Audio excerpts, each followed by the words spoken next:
following program is intended for mature audiences. People of Earth, attention. People of Earth, attention. This is a voice speaking to you from thousands of miles beyond your planet. And you're listening to the Martian Revelation. Strap in tight. Look, I love Gary. He's fantastic. Good job you're doing. Boy, what a good reputation. Thank you very much, Gary. Go to www.thefacesofmars.com. That's www.thefacesofmars.com. According to a new report in the New York Times, the U.S. government may have physical evidence of, and we're quoting, off-world vehicles not made on this earth. And as I say, in the words of the world's greatest detective, how often have I said to you that when you have eliminated the impossible, whatever remains, however improbable, must be the truth. Surely the days of the great Martian revelation are upon us. Which nobody has ever seen before. When China looks at woke and they see the biggest problem we have is Dr. Seuss, in the meantime, they're building factories and trying to kill us in so many different ways. They laugh at us. They think we're so, frankly, they think our country is stupid. SARS-CoV-1 clearly originated in China, and we were fortunate to escape a major pandemic. So we really had to learn a lot more about the viruses that were there, about whether or not people were getting infected with bad viruses. So in a very minor collaboration, as part of a subcontract of a grant, we had a collaboration with some Chinese scientists. We had a collaboration with some Chinese Frankly, they think our country is stupid. In the meantime, they're building factories and trying to kill us in so many different ways.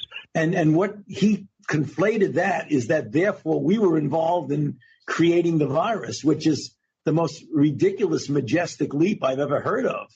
Do not risk incurring the anger of the Chinese government because they are ruthless. There was nothing disruptive about that. It was only about saying China is one of the freest societies in the world. Joe Biden. Let's go, Brandon. Let's go, Brandon. I agree. You got the vaccination? Yeah. Are you okay? I mean, you seem no, it works. Or or the mom and dad, or the neighbor, or when you go to church, or when you're. I really mean it. There are trusted interlocutors. Think of the people. If your kid wanted to find out whether or not there's a man on the moon or whatever, something, or, whether those aliens are here or not. Shut the fuck up, okay? Shut the fuck up. Come on, man. He's shaking hands with the air. He's walking around somewhat bewildered. It's no good. And taking orders from the Easter Bunny. You saw that one? No.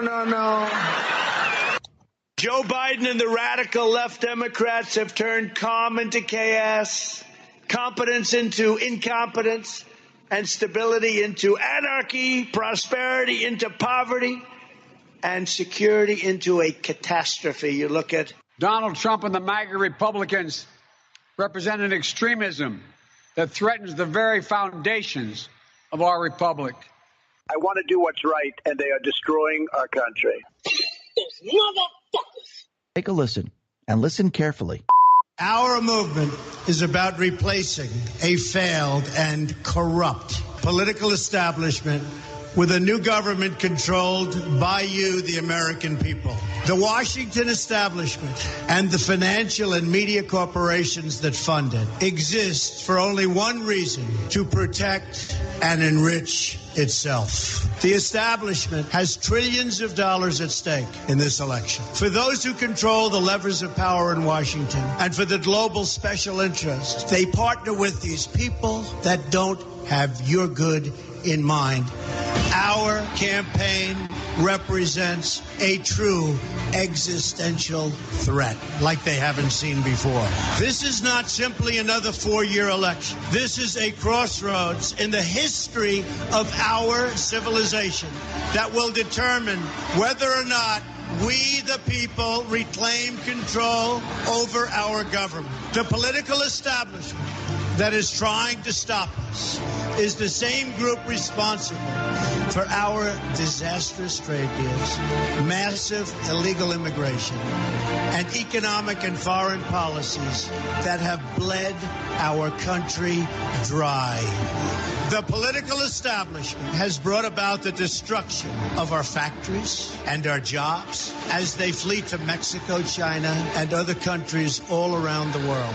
It's a global power structure that is responsible for the economic decisions that have robbed our working class, stripped our country of its wealth, and put that money into the pockets of a handful of large corporations and political entities. This is a struggle for the survival of our nation. And this will be our last chance to save it. This election will determine whether we're a free nation or whether we have only the illusion of democracy, but are in fact controlled by a small handful of global special interests rigging the system, and our system is rigged. This is reality. You know it, they know it, I know it, and pretty much the whole world knows it. The Clinton machine is at the center of this power structure. We've seen this firsthand in the WikiLeaks documents, in which Hillary Clinton meets in secret with international banks to plot the destruction of U.S. sovereignty in order to enrich these global financial powers, her special interest friends, and her donors. Honestly, she should be locked up. The most powerful weapon deployed by the Clintons is the corporate media, the press. Let's be clear on one thing. The corporate media in our country is no longer involved in journalism. They're a political special interest, no different than any lobbyist or other financial entity with a total political agenda. And the agenda is not for you, it's for themselves. Anyone who challenges their control is deemed a sexist, a racist, a xenophobe. They will lie, and then again, they will do worse than that. They will do whatever is necessary.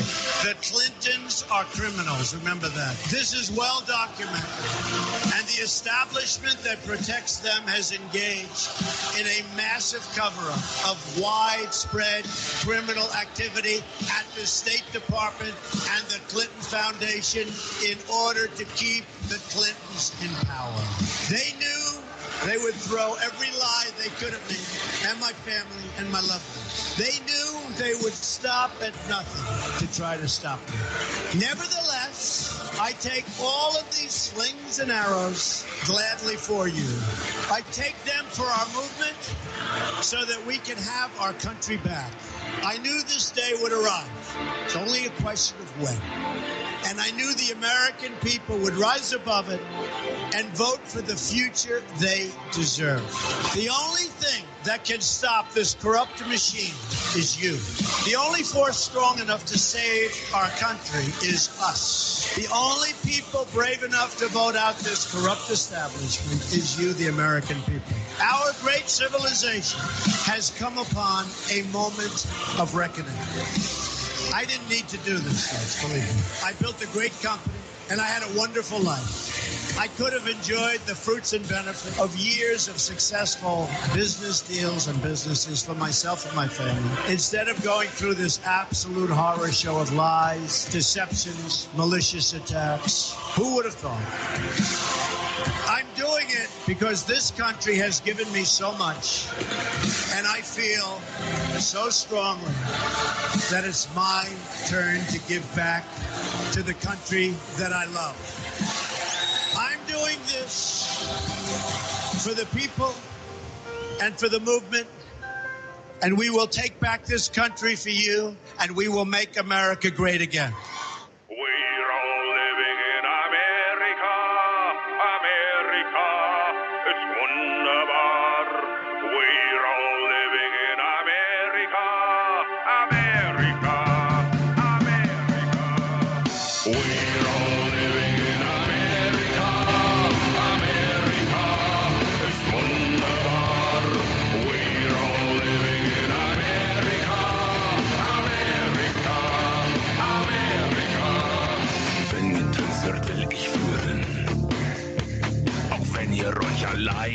dreht. Lasst euch ein wenig kontrollieren. Ich zeige euch, wie's richtig geht. Wir bilden einen lieben Reigen. Die Freiheit spielt auf allen Geigen. Musik kommt aus dem Weißen Haus. Und vor Paris steht Mickey Mouse.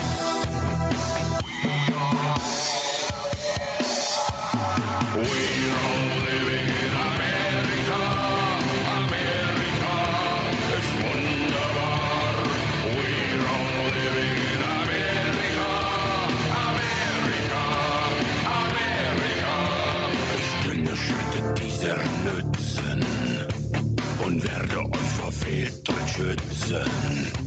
Und wer nicht tanzen will am Schluss, weiß noch nicht, dass er tanzen muss. Wir bilden einen lieben Reigen. Ich werde euch die Richtung zeigen.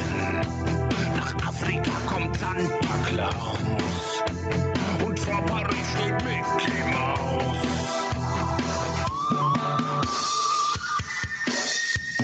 We are living in America. America ist wunderbar. We are living in America. America, America. We are living in America. Coca-Cola, wunderbar. We are living in America. America, America. This is not a love song. This is not a love song. I don't see my father's tongue. No, this is not a love song.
Oh, ain't that right? We're living in America.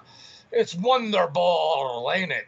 Well, good evening, ladies and gentlemen, boys and girls, and all you ETs out there in the bite waves of the internet, and wherever you're at down through time monitoring this show.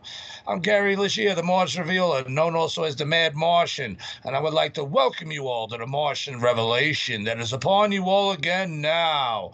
Welcome to the Bazaar. And today is April 6th of 2024, or the 7th, depending upon your time zone as this airs through time, and you're listening to this broadcast through the Martian Revelation Show YouTube stream live at www.thefacesofmars.com.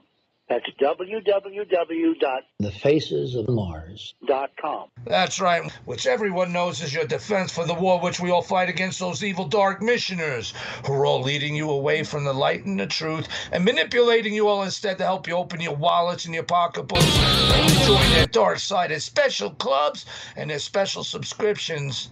That only allows them more power to continue to mislead you all and to steer you all away from the truth that they themselves not wish to face or even admit to. Hell, let alone even talk about.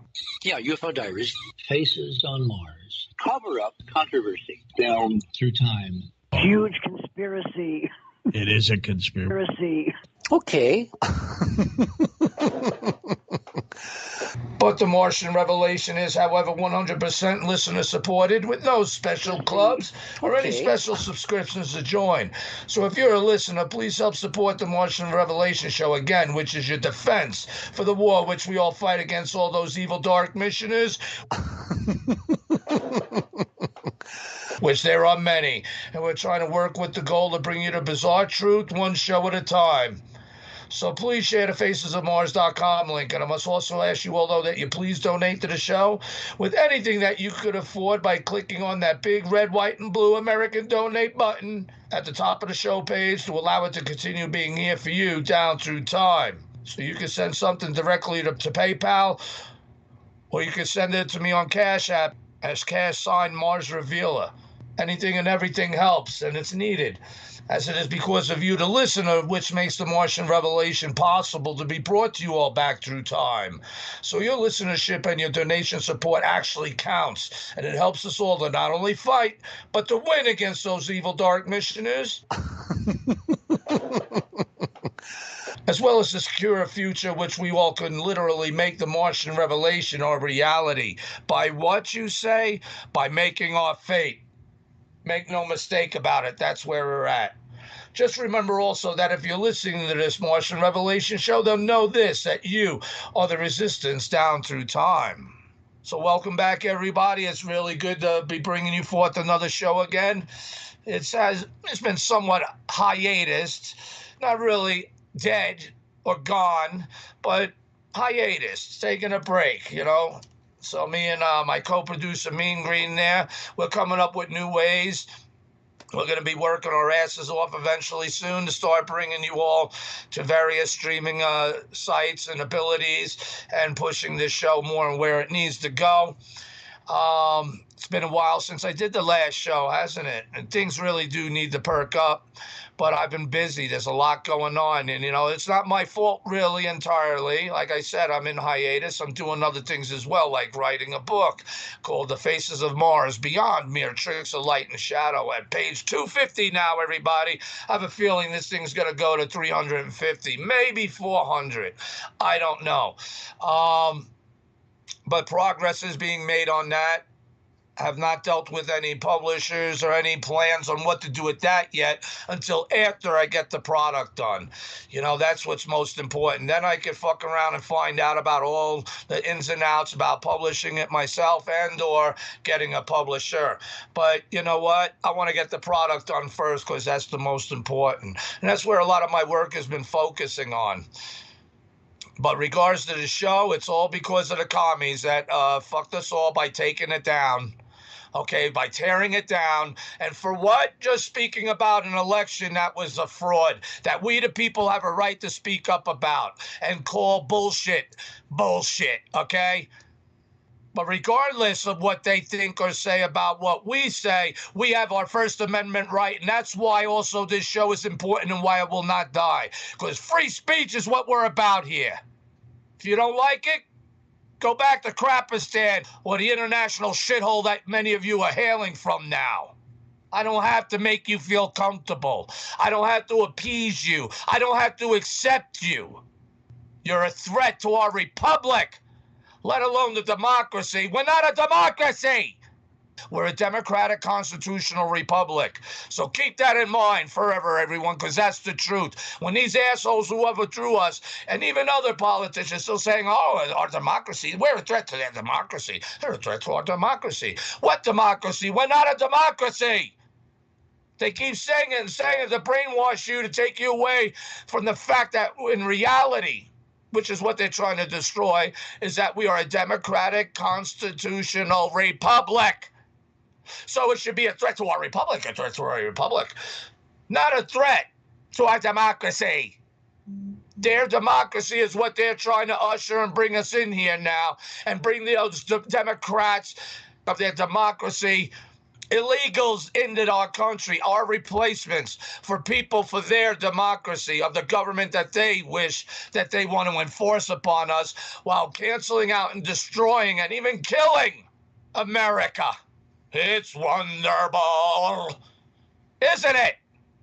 But so many things are threatened against us. We are at war, like it or not. This isn't, it's just about politics. Bullshit. Those politics are here killing people, destroying our infrastructure, trying to take our food away, giving commie shots, trying to poison off the people, cull the herd, try to create nuclear war, try to create civil war. How do you do that? By bringing in foreign enemies, invaders of all walks of life that hate America and the Constitution because they don't know or appreciate what the Constitution is and how we, as democratic constitutional Republicans, are. Let me get this straight in capital letters, A-R-E-R, exceptional Americans of the citizens of the earth because of our Constitution. And we must fight for that Constitution while they're trying to fight to destroy us. And isn't it funny? A big focus that they have while destroying America and the prestige and the technological masses and the smarts and even the balls, figuratively and literally, of our citizens in this constitutional republic of constitutional Republicans. They are destroying our way of life, our heritage, who we are, who we should be proud of who we are and the accomplishments that we have made, taking it from us to spread around for this one world government. Communo-Nazi, homo, kid fucker, satanic, New World Orderers. Let me throw Zionists in there. These people are reaching for the heavens. They are racing to secure the heavens while at our demise, never alone trying to take us out of the race, but destroying us to prevent us from even being a player or runner in this race that we are certainly in. And it's more of an existential threat than needing to deal with these assholes who overthrew our country and who are bringing in international assholes trying to kill us and steal us and replace us. As existential a threat that needs to be dealt with. It's more existential to secure space. And they're racing for it. This is not a joke. This is hard-hitting. I don't care if you're offended. The reality is this. We must make our fate till kingdom come. We don't have to live in the rule and in the type of world of what these assholes are creating for the world. They need this world depopulated by 95% by 2030. Close to 8 billion people. 95% gone. Right? Even better that they would love. By 2025, they needed 5 billion gone. 2025's just around the corner. Look what they're trying to create, nuclear wars. They need to destroy America. They need to destroy you. You think this is all a fantasy? It's all got to stop and it's got to be fought against. Because we're in a war. I'm here focusing on a point in the future to which we must overcome things first, to overcome and take this nation back, and to secure this nation, and then to secure space, and then usher in the Martian revelation. But is it of us, of our own accord, our own workings, of which who we are and what we're doing, and what is going on Earth as well as in space? I say not. See, there's an outside influence, an outside intelligence, for lack of a better term, no matter if you're a religious faith or agnostic or, atheist, it doesn't matter. The evidence is well clear and hard that there is an outside intelligence present. That presence, in my opinion, may still also be on Mars, under the surface. Those subsurface illegals. Sounds like, if we were real Americans, we go there and bring them some freedom. Who knows? But there's definitely life of some sort in the sort of the word of intelligence, whether it's form of AI or it's merged with life or it's demonic or it's aliens or it could be all of the above in the created heavens of the Creator, of which many things abound, seen and unseen, of which reality exists. That's a big factor of what, we're going to be talking about tonight with our guest, John Milor. So everyone, check out his information on the facesofmars.com, read his bio, click on the links for some of his books there. I'm going to read them. It's a fascinating subject, and there's things that we need to be concerned about from all multiple levels, whether you're a believer in God or King Holy Be Jesus or some other religious or some other faith, or just know that there's something to all this because we have an otherworldly outside intelligence, higher than human, different, other than human intelligence and presence among us. So these subjects are very controversial, and it's needed to be because it's something we need to face while they keep the blinders on our eyes. And those who overthrew this country certainly know who and what they are. Don't let them bullshit you. But this show will be coming back. We'll be doing more shows. I just need to get this book done. I'm focusing on that and working on images, studying Mars. And, it really did a number on us when those commies did that. All for just talking, not even 1 minute, about an election that was rigged and stolen. And also the commie shots. Don't forget that. And the commie mask. Safe and effective. They tore you down like who the fuck they think they are. They shouldn't even be allowed to air their programs and apps and shit in America if they pull that shit. But no, we've been overthrown. We have a criminal syndicate, a globalist criminal syndicate who are doing this to us, who want to say they're our leaders. They're not our leaders. They're enemies. They are the enemies of our state, of our country, of us. And we must make our fate. America must lead the way in this space race, not the commie chinks. Sorry. Not some satanic communal Nazi homo kid fuckers, New World Order. Neither. And that's where all these roads are being marched with space technology, international collaboration and cooperation. Give me a fucking break. It's treason. It was done to sell us out and to give them the tech and the power. And the prestige, to steal it away from we the people while they use it for themselves and not for the benefit of all humanity. That's why America must survive. We must take this country back because we will be the footstool in which the future will be built for the rest of the world and all the people. Where we go one, we go all counts here too because it matters. It's all part of it. Built on an infrastructure so where they can also enter the heavens, while not building towers of Babel. So that being said, that's a lot going on. So we got a good show tonight again with John Milor coming up. We'll get into some news. Why not? There's a lot more I can rant on and discuss about, but why bother? We got to have a product out there. We got to have a show out just to let everyone know that things are still slowly crawling along. The show's not gone. It's not dead, nor will it be. But this show will be coming back in big ways. We'll see. It's one show at a time. It's an experiment and a walk of faith. I must believe. I must have faith. Faith really matters, Gary. Faith really matters. You got to believe. You got to believe. And that's to a point in time to where my footsteps are not my own, to where we'll usher in the Martian revelation. But until then, we're going to face some shit and we have to make our fate. So instead of the rant, so there's a bunch of news that I want to get into and could have, but I'll just say this. It'll take us well over an hour. But I really want to kind of get to my guest. In the next show, I'll focus on some news. It's all the same old shit anyway. But it's kind of relevant to our guest because this one article, which I'll get into, then we'll go to a break and then come back with our guest, is interesting. Because Western U.S. residents report the most UFO sightings. What are they actually seeing? It's difficult to explain why we have this many more sightings in the West. Well, just upon that statement alone, and a lot of them are seeing them more out west than anywhere else. Well, maybe because of military bases, more rural areas where things fly around more freely. I don't know. But it could be a big possibility. of military bases, but I'm sure there's others.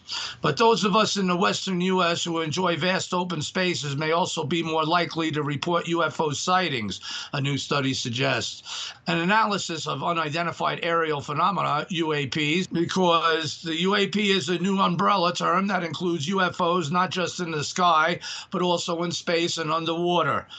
Well, underwater would be USOs, unidentified submerged objects. But anyway, it suggests local environmental factors play a role in a number of UAP sightings reported. The study, based on about 98,000 reports over 20 years, has cataloged in an open source online data set maintained by the National UFO Research Center, modeled how reported UFO sightings coincide with environmental variables such as light pollution and cloud cover, as well as things like proximity to airports and military installations. The results reveal the majority of reported sightings originate in the western U.S., along with a smaller hotspot in the northeastern U.S.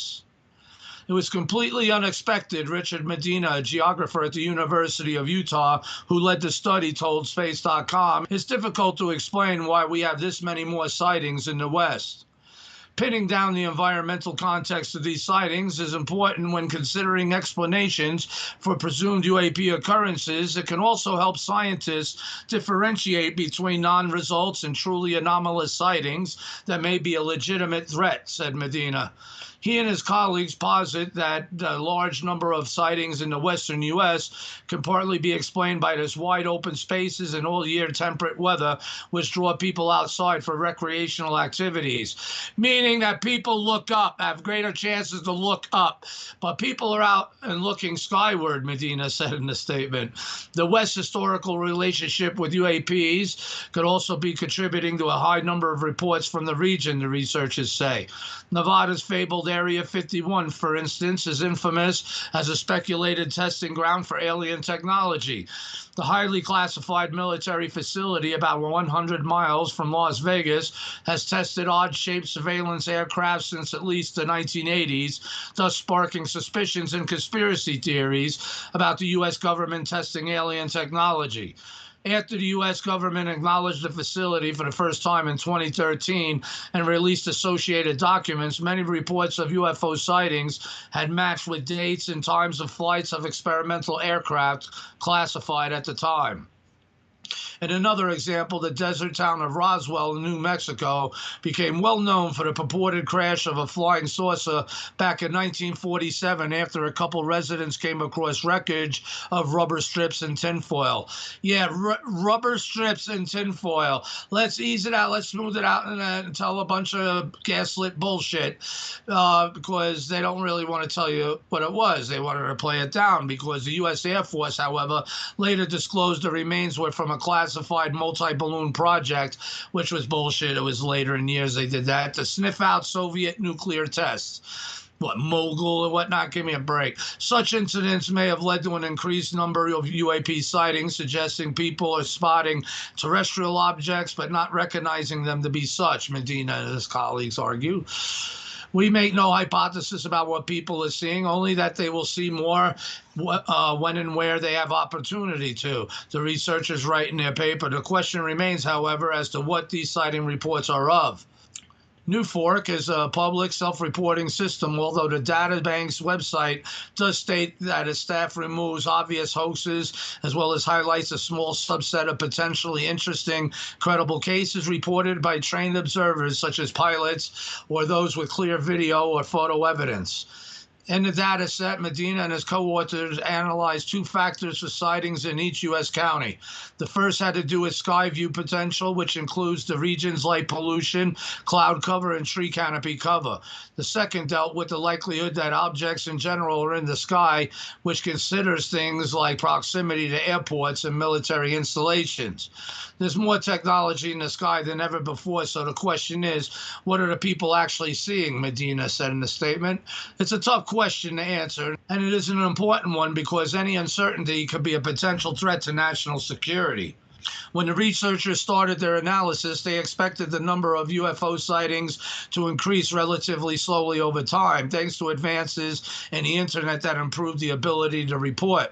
But that's not what we see, said Medina. We see these really unique patterns, and we're not sure how to explain those. For instance, UAP reports across 2 decades peaked in 2014 when 8,000 sightings were entered into the Newfork database. Additionally, in a stark contrast to the high number of UAP sightings in the West, the central and southern U.S. remain woefully empty. We really don't know at this point why there are fewer sightings in the South, said Medina. The results we're getting are supported by the research, but we could still be wrong too, he added. Early last month, a highly anticipated report by the Pentagon's UFO office found no empirical evidence that the U.S. government was covering up knowledge about alien technology. Again, more bullshit, steamrolling, gaslighting, anything plausible deniabilities to keep us away from the truth, right? But anyway, that they said that there was no evidence that any of the reported UFO sightings represented extraterrestrial spacecraft. That report, a 63-page review of classified documents since the 1940s, that was mandated by Congress, noted many UAP reports remain unsolved or unidentified due to lack of data. If better quality information were to become available, many of those unresolved sightings could be identified as ordinary objects of phenomena, the report said. So again, it's just more bullshit to steer us along. Turtlenecks now pay speed policy agenda. And the ones in control of it and behind it are the ones who overthrew our country and we the people. Remember that. You think they're going to tell you the truth?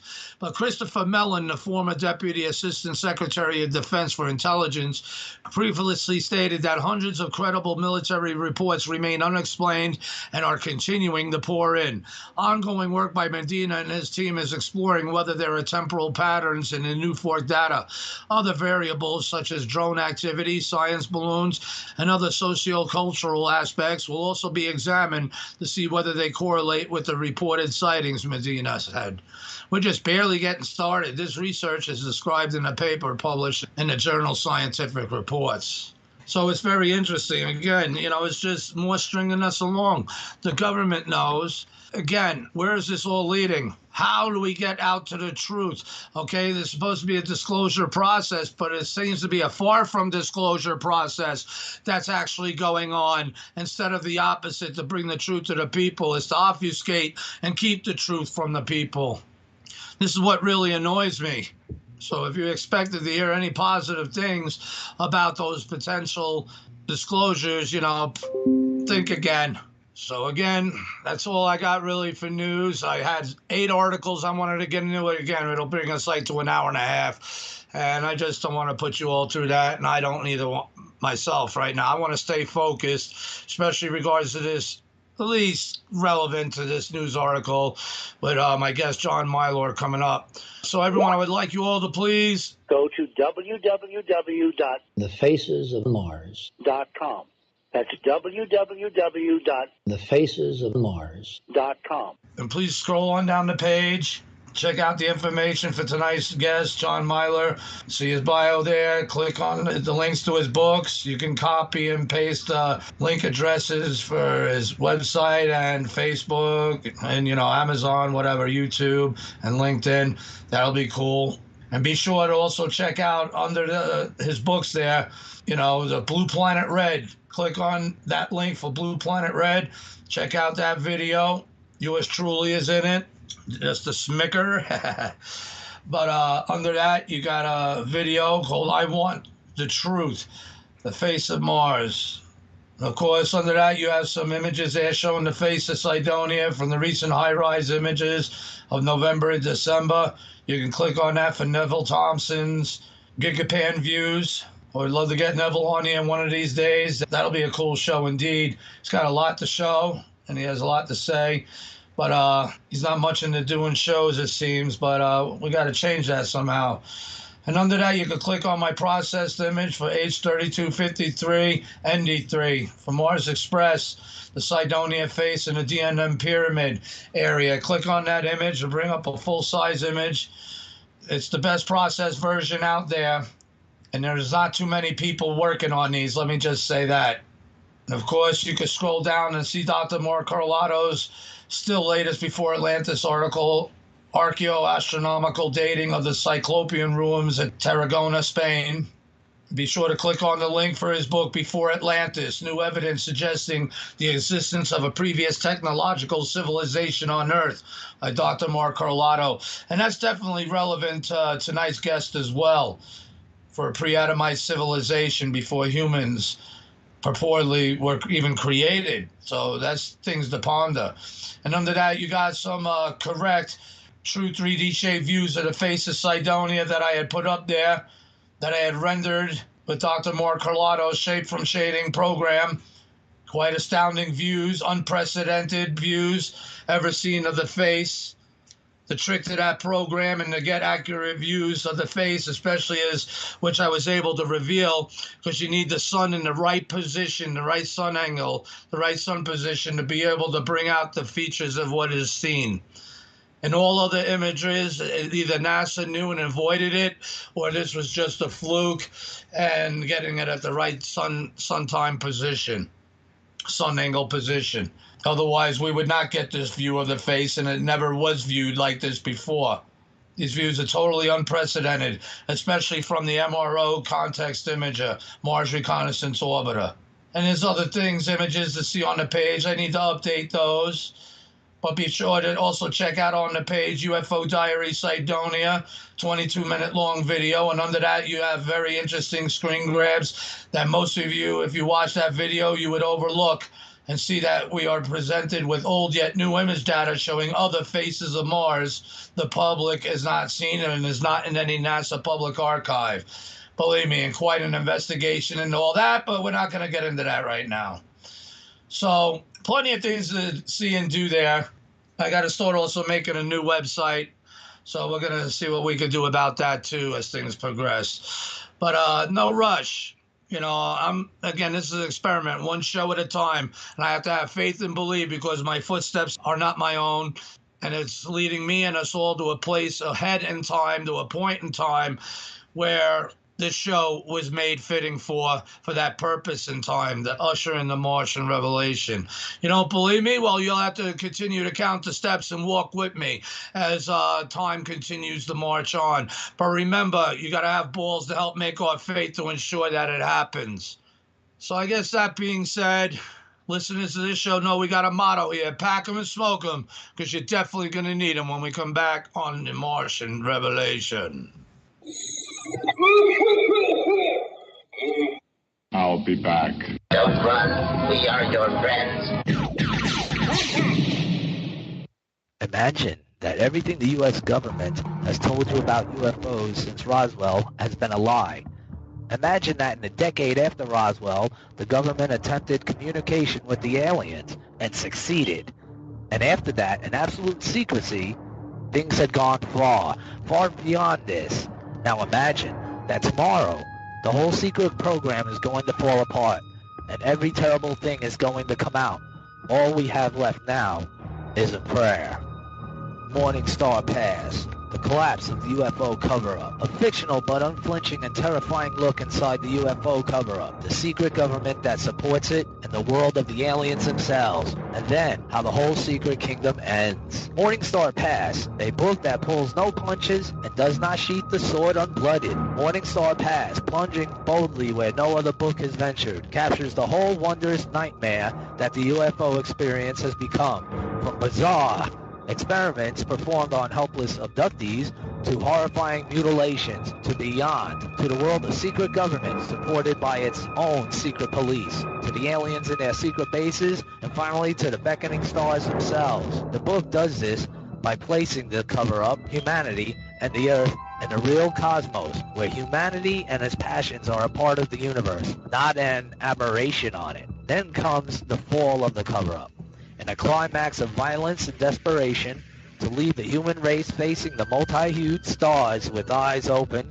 and seeking its place in them. The sands of time have run out for the cover-up, for against it, leading an army of investigators and warriors, comes Cassandra Chen, beautiful, driven, and doomed. Who can save her and us? You'll have to read it to find out. Morning Star Pass, The Collapse of the UFO Cover-Up by Victor Norgard. Get yours today. You can find this at www.firstbooks.com. Okay.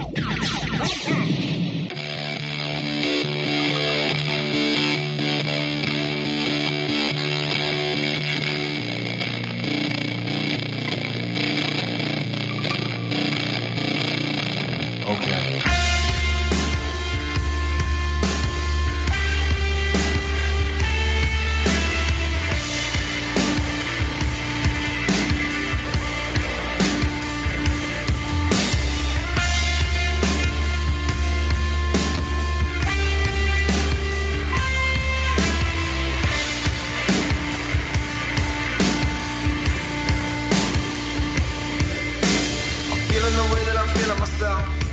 Fuck everyone else. Gotta remember that nobody's better than anyone else. Here. Do you need some time to think it over? Look what they do to you. Look what they do to me. You must be joking if you think that either one is free. Here. Get up off your knees, girl. Stand face to face with your God. Find out what you are. Hello, my name is human. Hello, my name is human. Hey, and I came down from the stars. Hello, my name is human.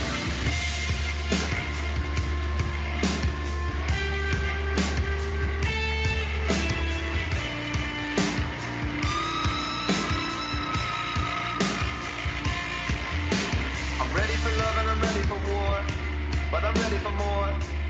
I know that nobody's ever been this fucking ready before. Hey, do you need some time to think it over? So figure it out or don't figure it out. I figured it out. The bigger the river, the bigger the drought. Get up off your knees, boy, and face to face with your God.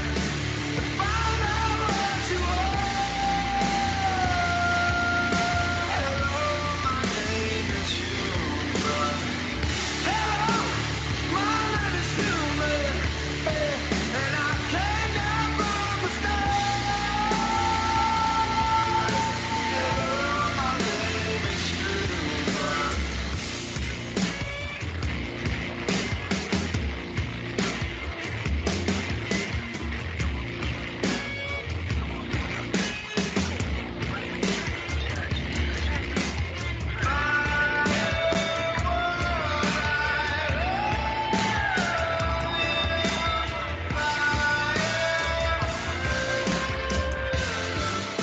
I'm up on my knees, girl.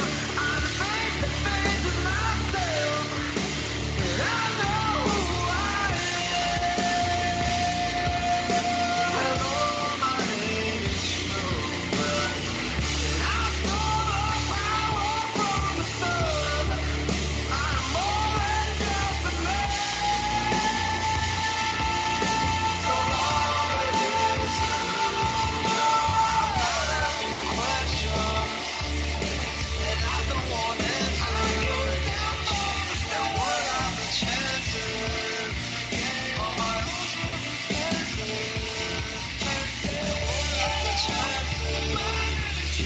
I'm not asking questions.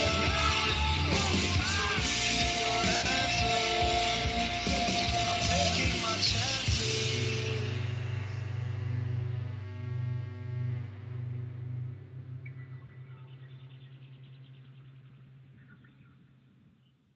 Oh, indeed. Hey, my name is Human.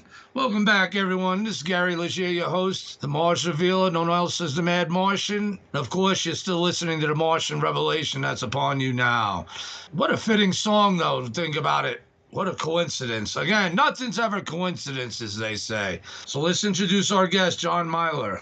And John Milor is an author of 13 published books and is mostly known for his pioneer research in the field of Christian ufology, a combination of ancient astronaut theory and end times prophecy. He has been a paranormal researcher for over 30 years.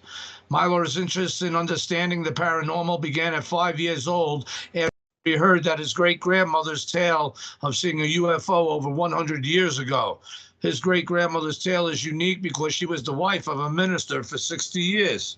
The story and many other otherworldly encounters in his family have fueled Milor's quest to understand a wide variety of paranormal phenomena from a Christian perspective. Milor's latest book, Christian Ufology, was featured in the New York Times. John draws from an extensive academic background with 2 associate degrees, a bachelor, 2 master degrees, as well as an advanced military education. And John is a retired military combat veteran and Chief Master Sergeant. He began his military career as an active duty Army infantry M60 gunner and retired as the Chief of the Cyber Operations for the U.S. Western Air Defense Sector. Wow. John believes, unlike many Christians, does not apply the demonic label to all things unknown. For example, there are many possible explanations for ghosts that do not have to do with demons. John says the Bible talks about UFOs quite a bit, but what John has to say isn't the typical mantra we've all heard from Georgios Tsoukalos and his Ancient Aliens, Ancient Astronaut Buddies, and the Ancient Astronaut series. They quote the Bible, but they don't believe it. Oh, that's true. Their message is that people of faith all over the world are misidentifying ETs for God. Interestingly, Jesus predicted this message would return when he said that the future would be as in the days of Noah.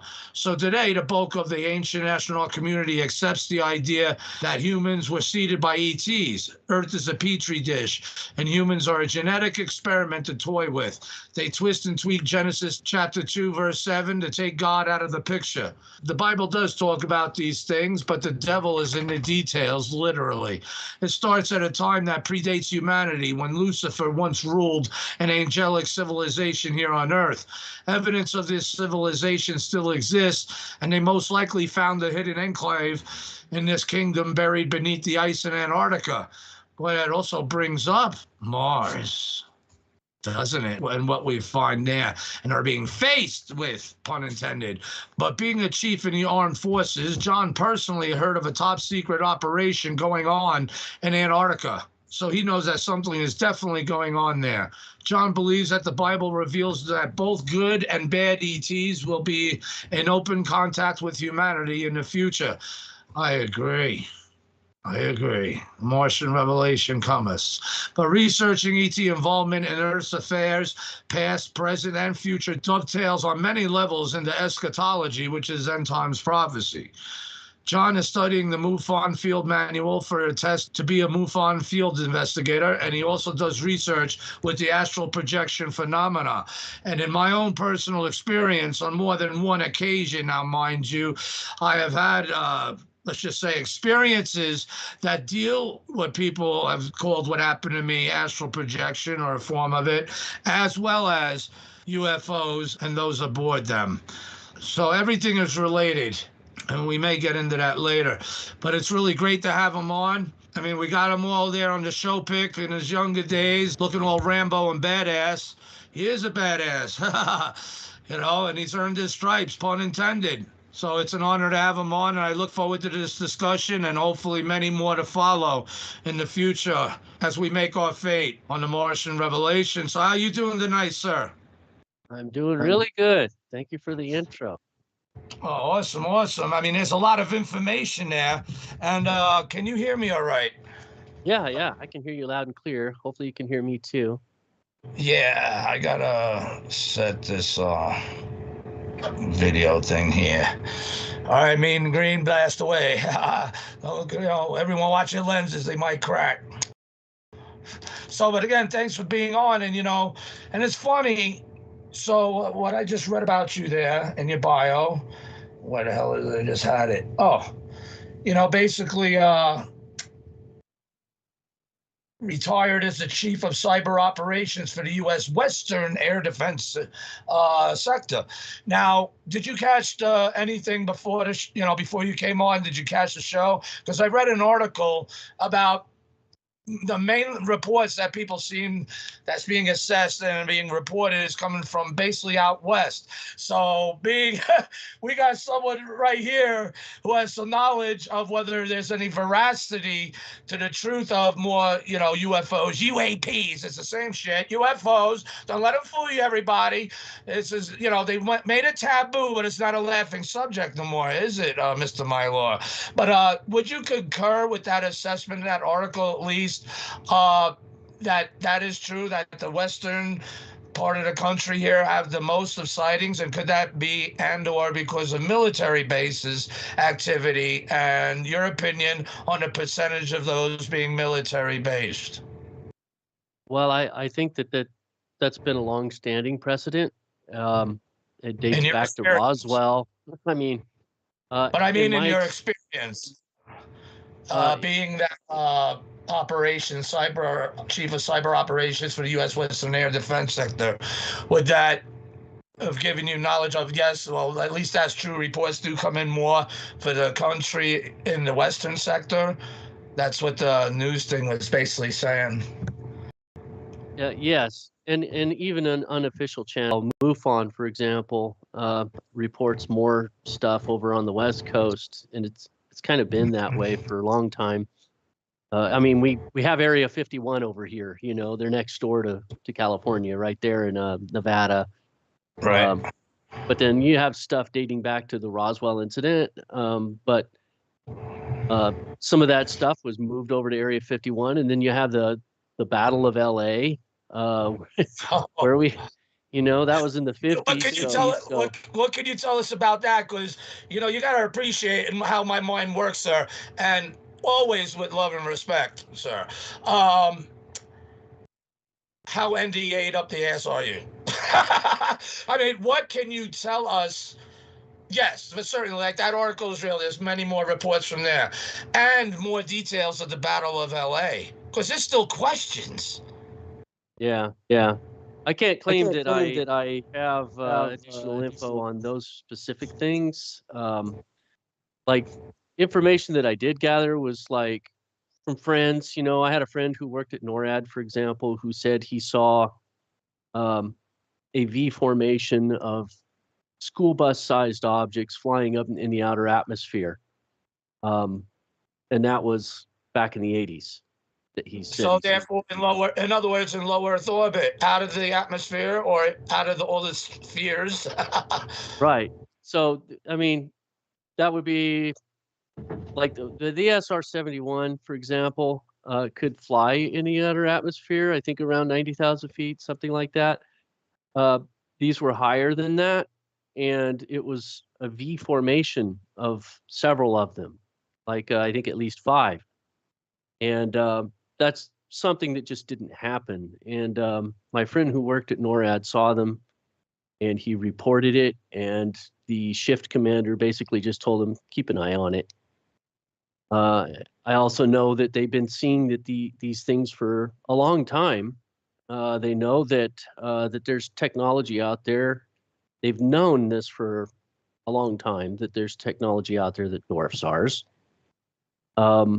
In other countries, they're more open about it. Factor of it all. That's a big factor of it all. The technology that we can't even compare with is going against all known physics, from what I hear from experts and others, on speeds, stopping on a dime, turning at a 90-degree angle, type of things like that. 50,000 feet down to 100 feet or 50 feet within a couple seconds, and then stopping, and even going under the waves. I mean, even before our modern so-called high technology that's falling apart all around us in society now, I ain't getting on no planes, anybody. But anyway, so they are far more advanced and have been around for quite some time through history, which I'm sure you can get into. So in your opinion, V formation, we know what those are, an aerial, Air Force, and, in flight. So that much we could see an intelligent connection. But is there anything else that maybe you could say, well, maybe those might be ours?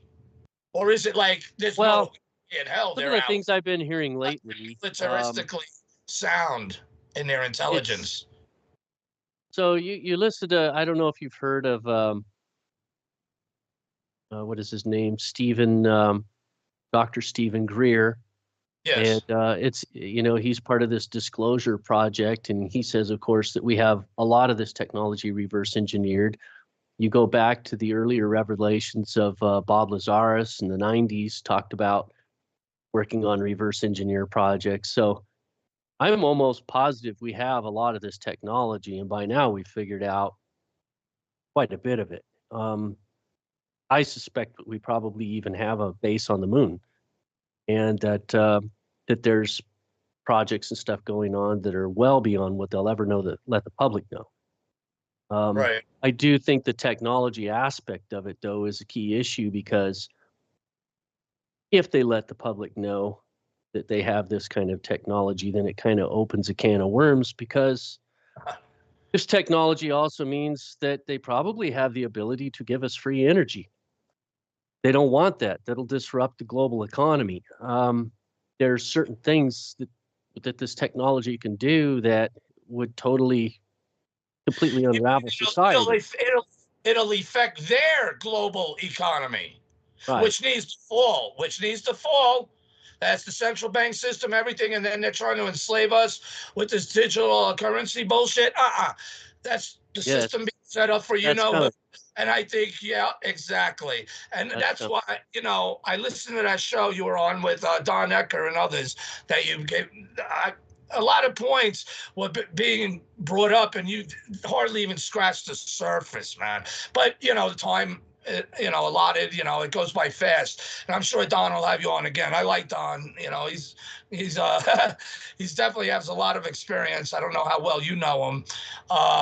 But yeah, I got to get him back on this show. But it's like talking to him, it's like weird. It's like, because I know he's an icon and he's got so much knowledge and the history behind him. I honor that guy because he still has the balls to still be out there fighting to bring us the truth. And they've been through a lot. And him and his wife, as he told you, UFO Magazine. But look where we're at now. He was mentioned, oh, good God, 20 years, 30 years. And, where we're at now at the brink of disclosure. But I don't see it happening. So it will, though. Okay. Now, being who you are in that capacity, I'm leaning toward that respect and knowledge here, if you understand me. So, therefore, by you saying what you're saying, to me, those are things that could be said. I'd say that based on what it says in the Bible, not even based on what I know in the military or anything like that. I mean, Jesus said, when he returns, it will be like the days of Noah. And when you go back to Genesis chapter 6 and you read about the days of Noah, it talks about otherworldly beings coming here, interbreeding with humanity, actually having children with them. They were half-breed, like part angel, part human. You look at extra biblical literature like the book of Enoch, which was almost in the Bible. It's still in the Ethiopian Bible, but that particular version of it details even more about these angels, that they crossed with humans, that their children lived to be about 500 years old. And the word giant is kind of a mistranslation. A lot of them were actually giants, but not all of them. And all this genetic engineering, I think they're working on right now. So your New Age and your ancient astronaut people will say, oh, they're bringing us into a new age of enlightenment. They're increasing us and, evolving us to the age of Aquarius. And they like to throw in all these buzzwords in there about how we're going to evolve and everything. And but that message is actually nothing new. These beings used to be worshipped. And if you read in Genesis chapter 6, it got so bad, God had to wipe out the planet to keep the corruption from spreading any worse. Right, because this wasn't just a couple. This wasn't just a handful of them. This was the earth being populated with their mixed seed. There weren't any. there weren't And any. these nice guys, they wanted to eat us. It says Noah was pure in his generations. That's actually speaking about his genetics. Yes, I believe so. Genetics. And that his family was the only one left, basically, that was not tarnished by this mixing of the seed. And so he basically had to quarantine them. Well, here's the thing. Maybe he was the only one left. Plus, what could the plus be? Because remember, the scriptures also focus on what? His faith. So, and his belief.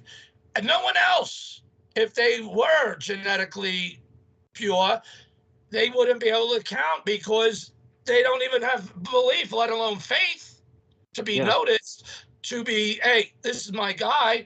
Guess what? You know what I mean? You're gonna build a whole new society. And oh my gosh, and that alone and the scriptures and eschatology and the work that you do is so fascinating. And it's definitely, I believe, on the board, and things are fulfilling. So in essence, that as in the days of Noah, so therefore what you're saying, what's being said or hinted at, or we know is being out there and witnessed, as in the days of Noah, that was there too. Yeah, it was there more so than it is today, but today is becoming more like that time. And other references to it, like the heavens will be shaken. The heavens will be shaken, wars and rumors of wars. You can look in the Gospels where they specifically ask him, like in the book of Luke, chapter 17, what's it going to be like when you return? And he makes this checklist of stuff, wars and rumors of wars, and there's going to be pestilence. Well, what did we just have? I don't want to say a specific word or your show might get canceled. They're still trying to give through the commie shots, and that shit ain't going to work again. And what are the things that they were talking about with all that? But there's pestilence. Yeah, pestilence. They had talking about vaccine passports and like putting it in a chip. And then we're talking about digital currency, global economy stuff. Anything that can shut you off. They don't like what you say. Goodbye. You can't pay nothing. You can't get no milk, let alone eggs or bugs.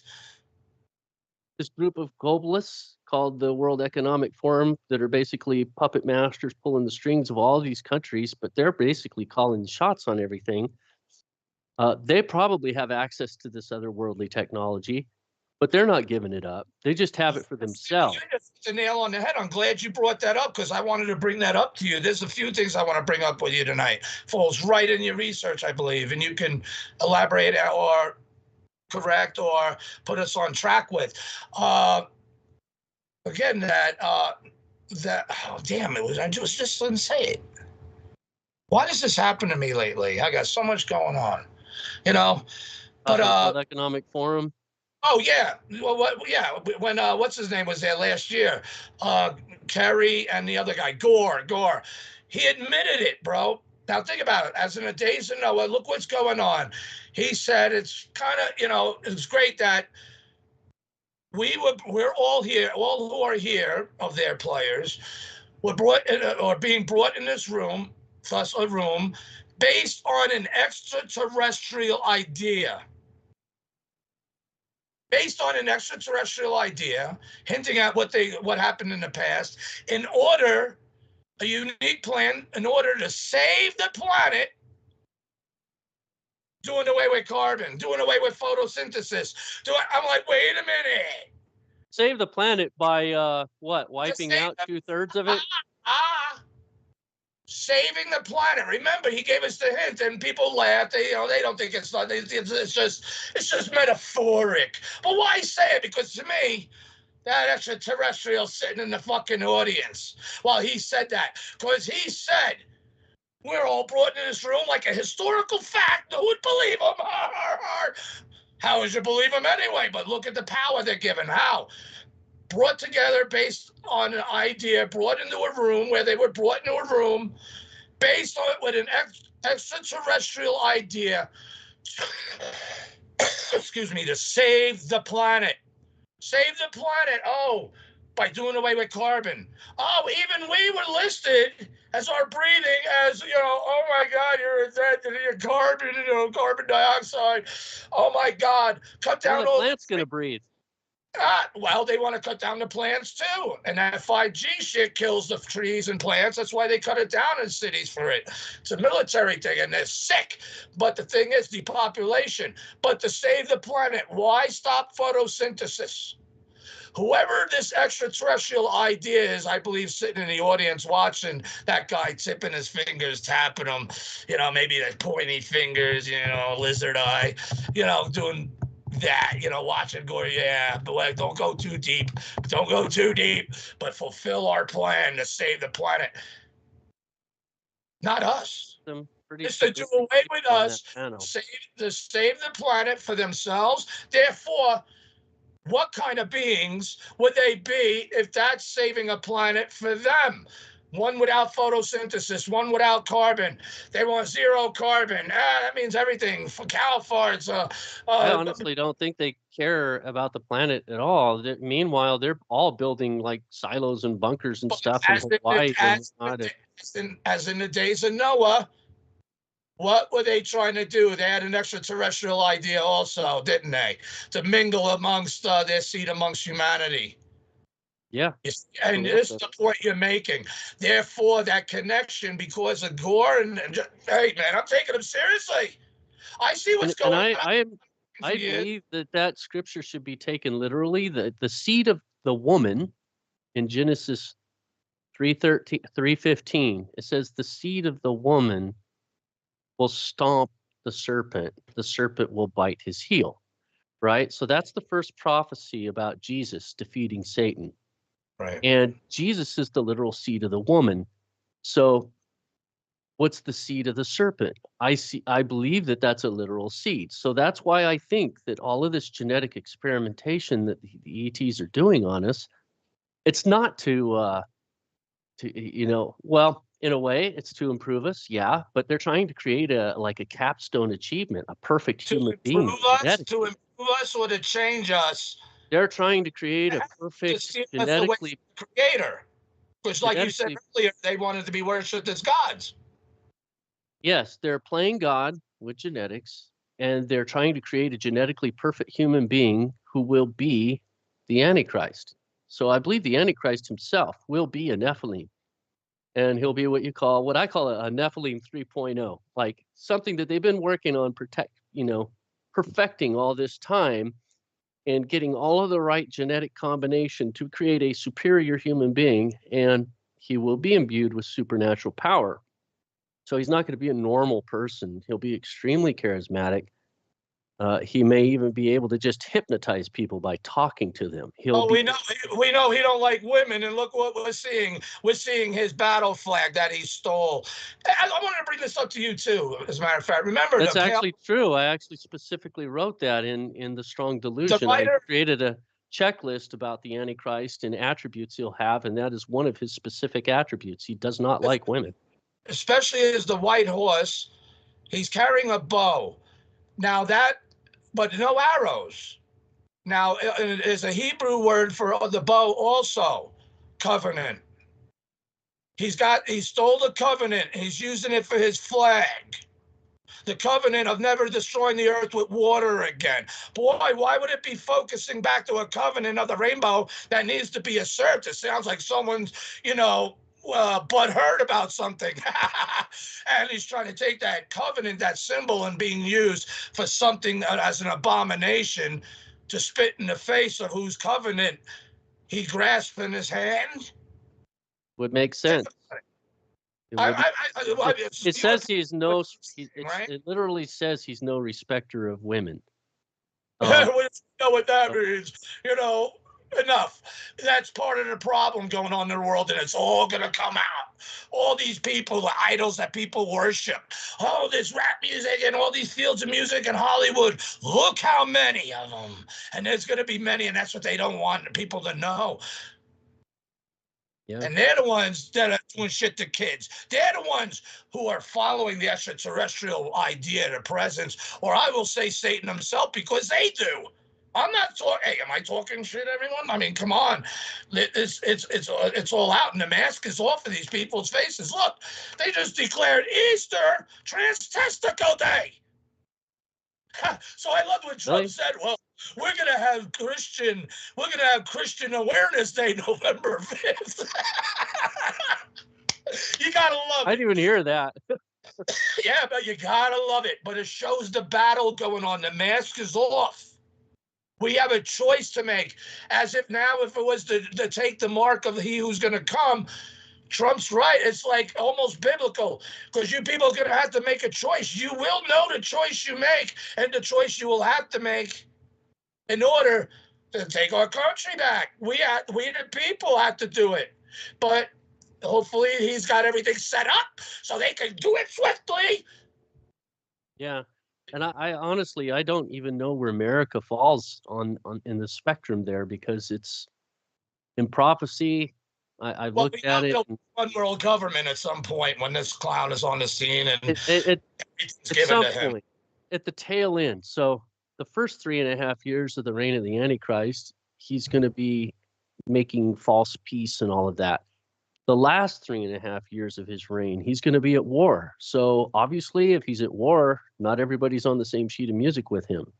Do you think his allies, we would know of maybe upon him definitely securing the governmency of the nations of the earth by collaboration of these ET, extraterrestrial or interdimensional, whatevers, we'll get into that, of what they potentially are, but will they be on the scene with him at some point on the earth for this war as well? I think that's a good question. So I believe that there's warring factions within those who actually follow Lucifer, that they're not all on the same sheet of music. Jesus actually prophesied a house that stands against itself will fall. How could it stand, right? It won't So, stand. And yet Satan's kingdom itself is divided. There's all these warring factions. How could there not be? Everybody's got their own agenda. Everybody wants to be in charge. They're fighting and stabbing each other in the back all the time. They're all being like Satan. And Satan is in charge of all of this. And if he's good at anything, he's a master orchestrator of chaos. So he can even use, these warring factions to create a false flag. And I believe that he'll do that. Right. He'll have otherworldly alliances that are aligned with different countries, and they're not on the same sheet of music with each other, but he's using that. He's going to use one to overcome the other. And it's going to be wars here on our earth, but they're also going to be manifesting, like in our skies and stuff, otherworldly things coming through, because you read in Daniel chapter 8, it talks about of the hosts of the heaven coming down to earth. It's also referred to in Revelation 12:4, where Satan dragged a third of the stars from the sky. And then Jesus prophesied the heavens will be shaken. He's talking and we know about the stars are symbolic also as angels. As angels. And that's another hint that get a clue. That's where they're from. When stars are literally synonymous with angels, it's telling you. The word heaven, Shamim, is defined in Genesis chapter 1, verse 14 as the abode of the sun and the moon and the stars.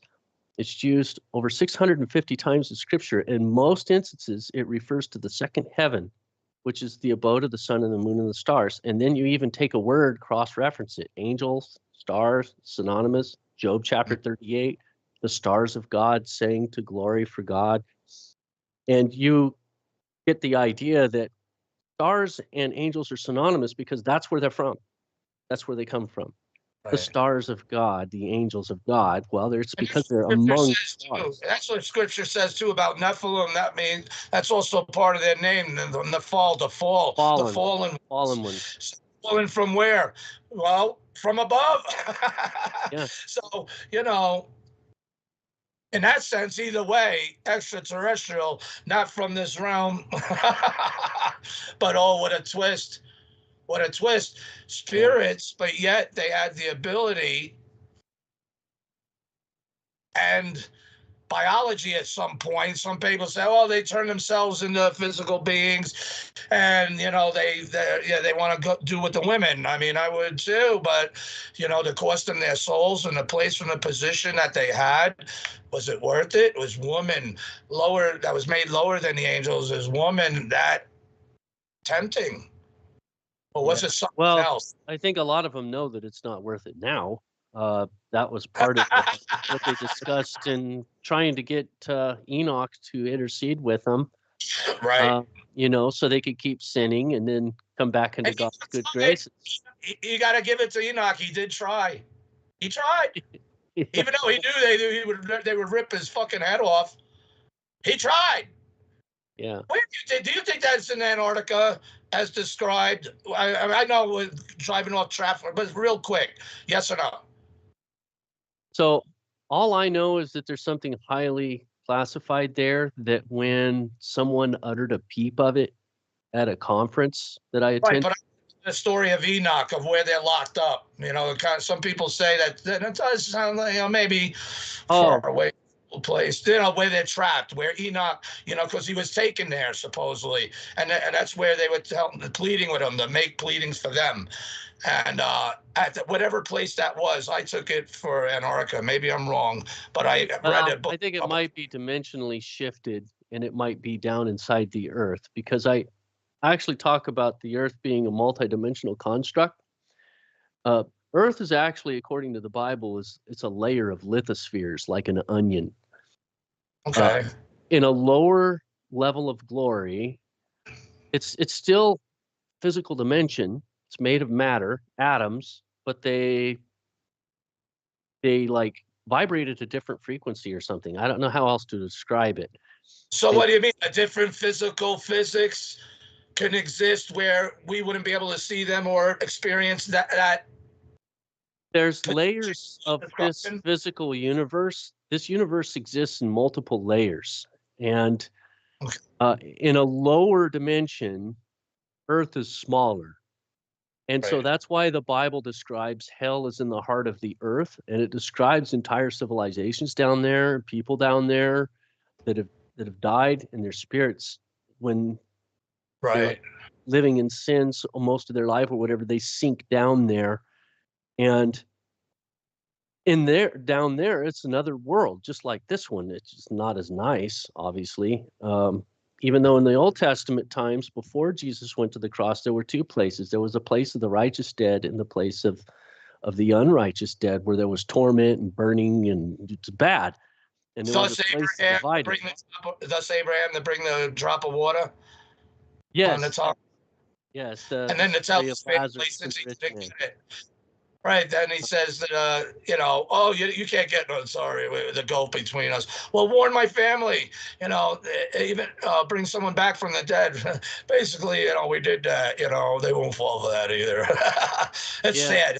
You got to let somebody comes back from the dead, that they won't believe that either. And he was prophesying about that he was going to die, and that there'd be people that still didn't believe. And I think from that parable, a lot of misconceptions. Jesus went to that realm, is what you're saying. He was there. He spoke. He also freed some, from what I heard. You know what I mean? Can you tell us more about that and what happened there in that dimension, and why that may be and is important to what we're facing up here in this one? So for the righteous dead, he freed the captives. So basically, the place of the righteous dead was vacated. And then he also went and proclaimed victory into the dark place. And it's kind of up in the air in terms of, like, was there anybody from the place of the unrighteous dead who would have accepted Jesus if he would have taken them? I haven't heard that part yet, but the righteous dead certainly went with him. And then they vacated this paradise place, which makes me wonder if since that time it's been inhabited by fallen beings, if they managed to get over there. Something the Bible doesn't talk a lot about in detail is how in the world does possession happen, you know, if everybody's in hell. And I don't, you know, if people are just in heaven or hell, how do people get possessed? And I think that there's just this huge gray area And Catholics kind of explain it with purgatory, but honestly, I think the underworld is part of that multi-dimensional layer structure of Earth that I was talking about. And some of those layers are like right here on the surface of the planet. So a haunted house, for example, you know, a place where murders happened, a lot of bad things that curse the ground, the spilling of innocent blood, for example, will create a curse. When you have places like that, there's bleed over, the veil is thin, and people can go into those places, or you can have cursed objects. The Bible talks about these things, blessed objects, cursed objects, and like you're not supposed to touch a dead body. There's certain things, right, that you have to do to cleanse yourself if you do. But I think that there's this whole spiritual realm that people, they think they know about it, but it's like we know in bits and pieces. But what happens to people when they die, if you're a believer, yes, you can go to be in the presence of the Lord. But if you're not, then I think it's possible for like a believer to be wandering around lost. Now, a lot of them, I think they get apprehended by demons and stuff because they're looking for an energy source or whatever. But a demon itself is a ghost. So, and especially when their soul is now into that dimension, to where they can be physical with what was previously unseen and unexperienced. And that's what King Holy yet to be born again, because he was firstborn of the dead. He had to be born again, the resurrection, and being the firstborn. And then when our soul, if we're saved, then we'll secondborn, thirdborn, fifthborn, a millionth born. You know what I mean? Yeah. That born again process, because that's what the whole faith is about. Look, I risen from the dead. I conquered it. And that's what he also said, and down there at the gates, the freedom, I believe, that he has conquered it, and which enables him to unlock and free captives, right? Yeah, he holds the keys to death and hell. So that's very important, because it shows we have a soul, number one.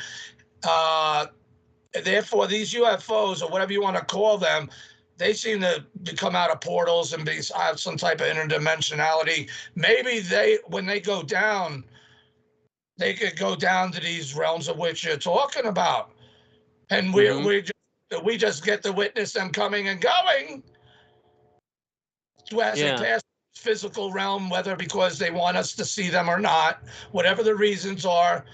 That we're able to see that mechanism in our dimension when it could easily get and be existing in the one you're talking about. I think that's very important. And hey, I could try to share a picture here if this thing works, and I could show you what I'm talking about. Okay. Let's see if this works. Can you see that?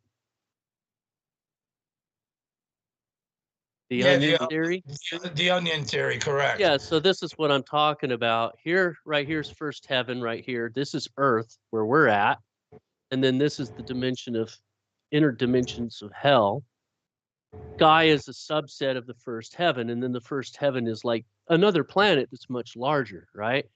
So in the book of Daniel, when Daniel starts praying and he receives this vision, Gabriel actually comes to him, right? But Gabriel says he was detained by the Prince of Persia for 21 days.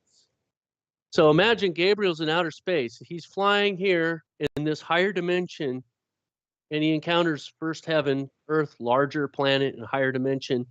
This planet, Satan, is the prince of the power of the air. So he has a lot of global power in this first heaven. He's not completely all powerful. There's factions, there's countries here, just like Earth, right? And where he was trying to get through, the Prince of Persia was in power. Michael had to come and bail him out. So Michael, according to Jewish tradition, is over the angel that resides over Israel. So geographically, it'd be the area right over Israel, right? So he flew over here. They did some recon mission. If an angel had to fight the Prince of Persia, it was not a human man. No, Michael, the archangel Michael.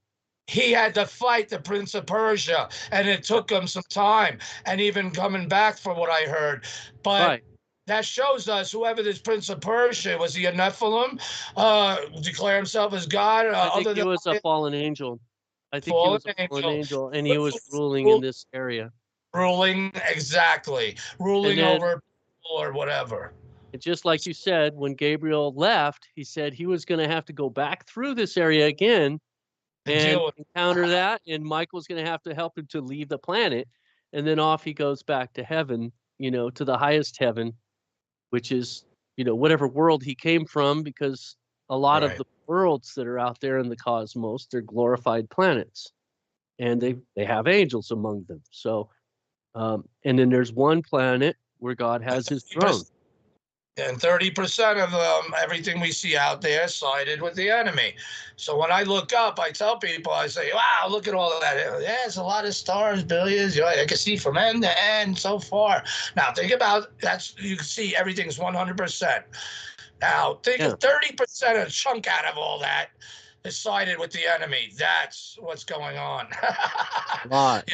A lot. And so therefore, it wouldn't be far-fetched for there to have been issues here on this planet and others in our neighborhood, because again, 30% of everything we see out there, we're part of it. Yeah. So I think that's a logical way of looking at things. I mean, not to scare anyone, but it's interesting. It still is interesting, technically, whether you believe in scripture or God or not. It's your own personal choice decision. I would advise to look into it at least, but I'm no one that could certainly, convince anyone. I have to deal with my own life and, try to help who I can. I'm not a perfect Christian, far from it. But I am saved, and I believe by the blood, by the grace, and that grace is coming to an end. And a choice is going to have to be made. So these beings were around even in the days of Noah. Now, did that battle between the Prince of Persia take place before the decision to flood the earth, or did that happen after, or even both? Because even after that, they were still here. Yeah, so that was back when the nation of Babylon. The interesting thing is that Daniel was saying these prayers before the Persia, but before the Medes and the Persians came. Right. So it was a foreshadow. It basically shows you what happens in this realm here in our dimension.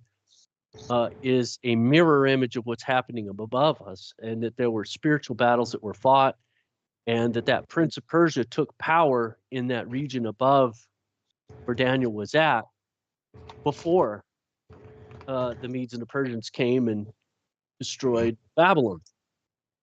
So it's a mirror image, and basically by that, Daniel kind of had a hint there that, something's around the corner. Why is a Prince of Persia the one that controls the area over the area here that's now not ruled by Persians? So it happened shortly after that, though. So that's okay. Yeah. And kind of like when I see these things, I when I read the Bible, it reads to me kind of like Star Wars. And like in Revelation, for example, something really caught my eye and got me excited. Revelation 14:6. When you read, it says, "Then I saw another angel flying directly overhead with an eternal gospel to proclaim to those who dwell on the earth, to every nation and every tribe and every people." And then what does he say?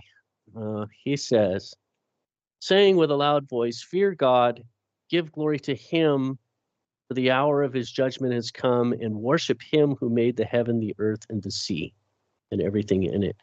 So he's reminding people who God is, because apparently they forgot. So this is all the way in Revelation 14. So what are the things that you see up until that point? Like the mark of the beast and the image of the beast, which is basically AI. If you read about that in Revelation 13, it talks about one of the first things the Antichrist will do is to commission humanity to create statue, like an image, of himself that if it's a robot, AI controlled like a Terminator, basically. Android. You know, what's that called? Programming, pre-programming or whatever. Damn, there's a technical term for that. Yeah, well, you know, that's an image, a sculpture as it was, right? Even though then it could make itself after a point beyond us being able to sculpt it. But it's a man-made entity. It can talk, it can speak, it can reason. And in fact, it's incredibly good at tracking things and mathematical calculations. It's put in charge of global economy. So this thing has to be absolutely brilliant to be able to control the global economy. And people marvel after it. So when I look at AI today, I see exactly that. You know, it's a man-made construct. It's taking shape very quickly, by the way. I was even put in a charge of a project of artificial intelligence where I work right now. Because all the businesses out there right now are being forced to implement artificial intelligence, because if they don't, they'll become dinosaurs. They'll become completely outclassed, and they won't be able to catch all up. based on extraterrestrial idea. Back to Gore, back to the extraterrestrial idea. DT, I believe, sitting in the audience, tapping his fingers. You see what I mean? And it's his world, his kingdom of what is ideal from transhumanism.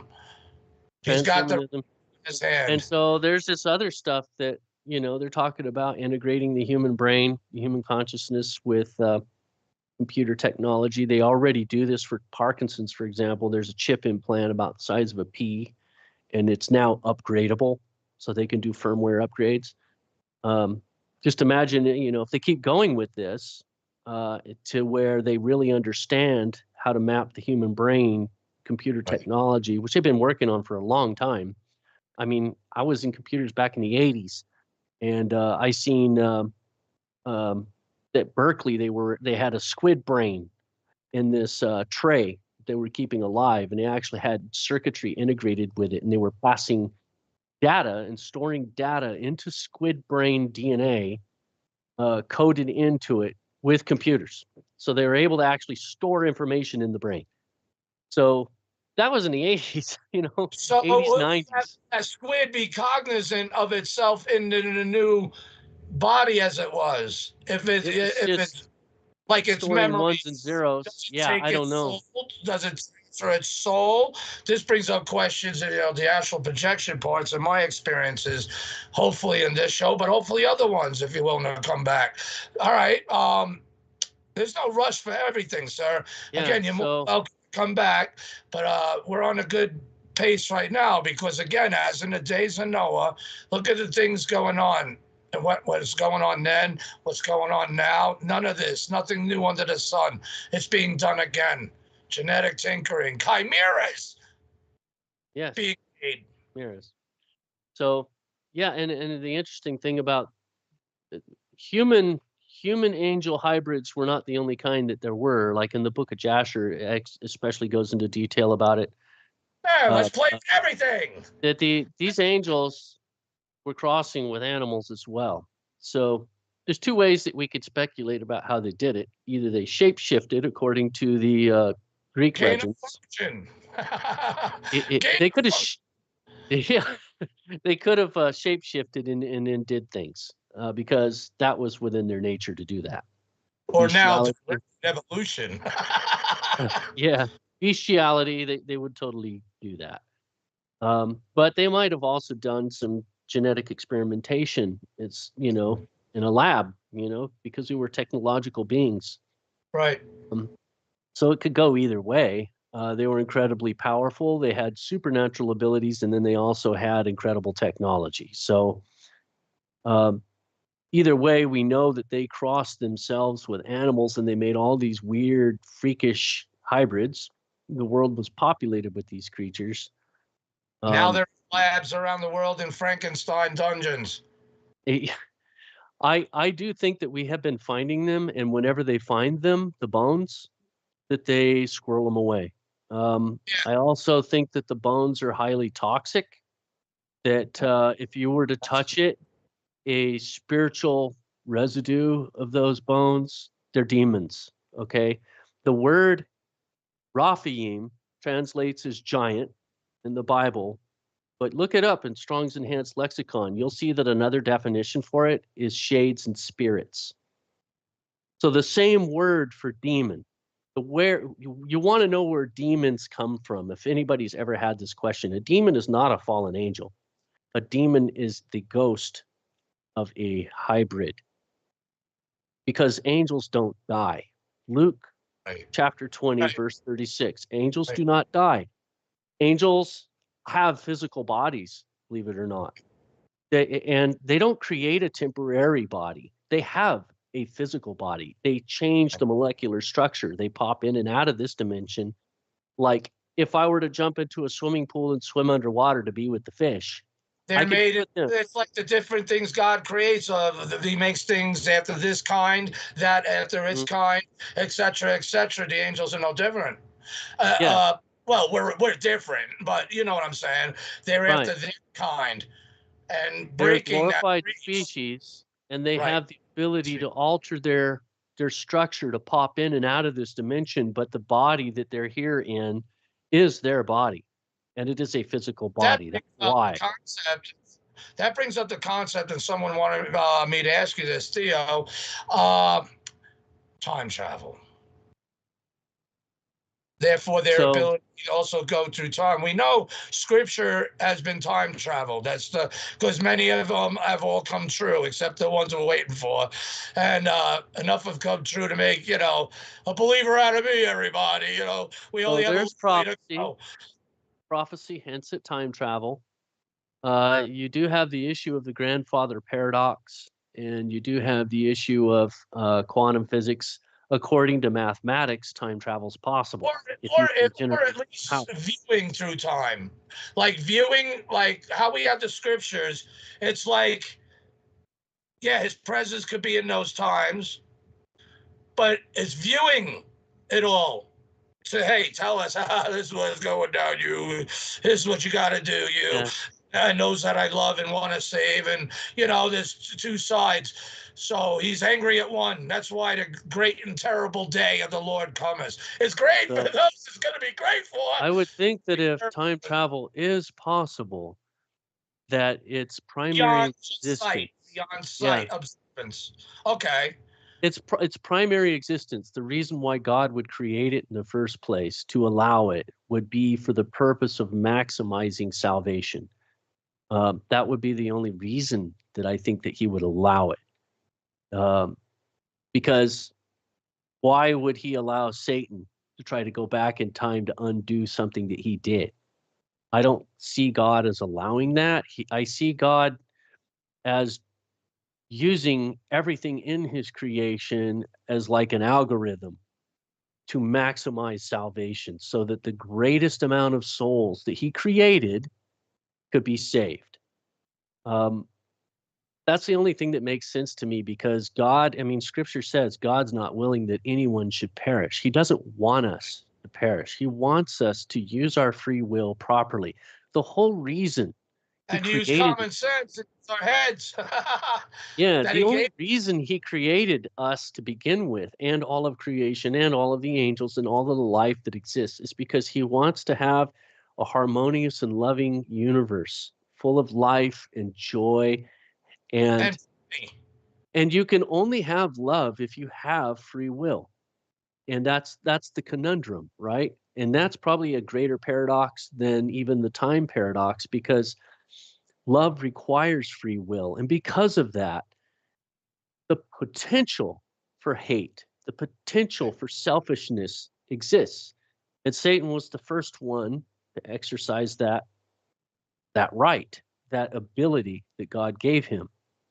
And it created this chain reaction that is playing out.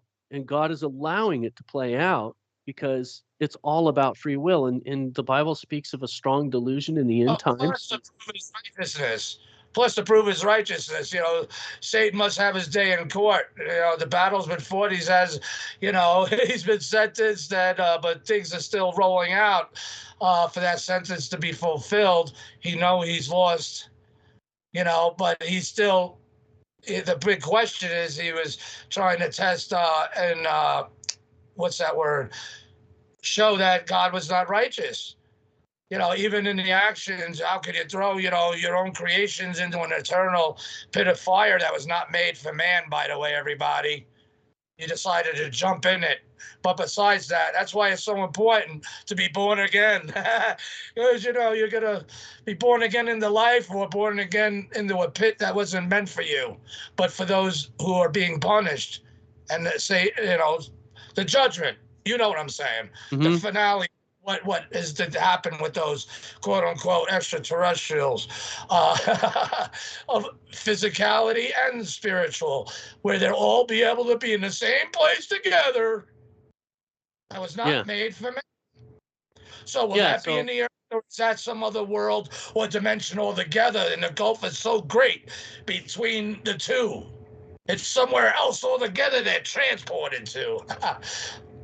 Yeah. Does that make sense, or is that just on the earth? It does kind of make sense, and it's basically free will is the reason why the Antichrist is coming.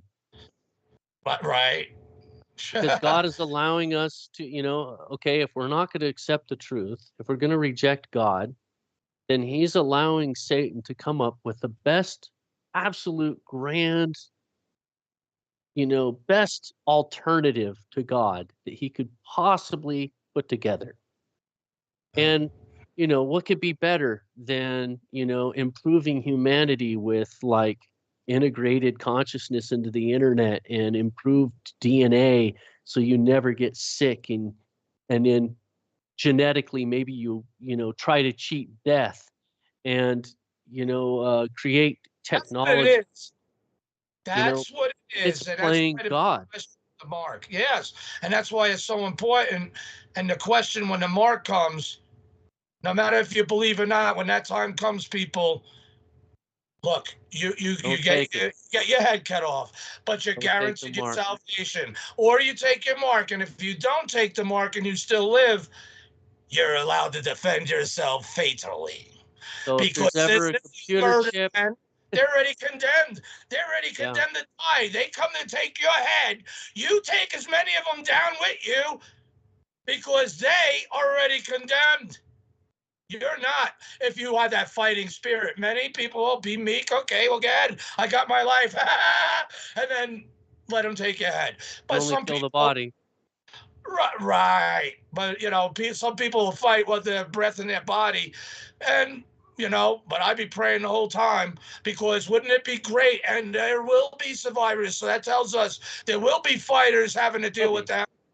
And because there'll be witnesses, evil as well as those who come to him during that time. We could do that in another show. It's hours, right? But the stand to witness the fulfillment of watching it unfold, him coming in, seeing it. Seeing the armies and everything, there's all the destruction going on in the earth. You're experiencing something so horrible, but yet so great, because here he comes and everyone warring will be pointing their weapons in one direction. And it's the only time they'll be unified. Yeah. Oh, no. You know what I mean? That's what I was telling you, though. The Antichrist will be at war for the last 3.5 years of his reign until the very tail end, when there'll be something coming back to Jesus is coming back, right? So consider this possibility. Right, the kingdom must come.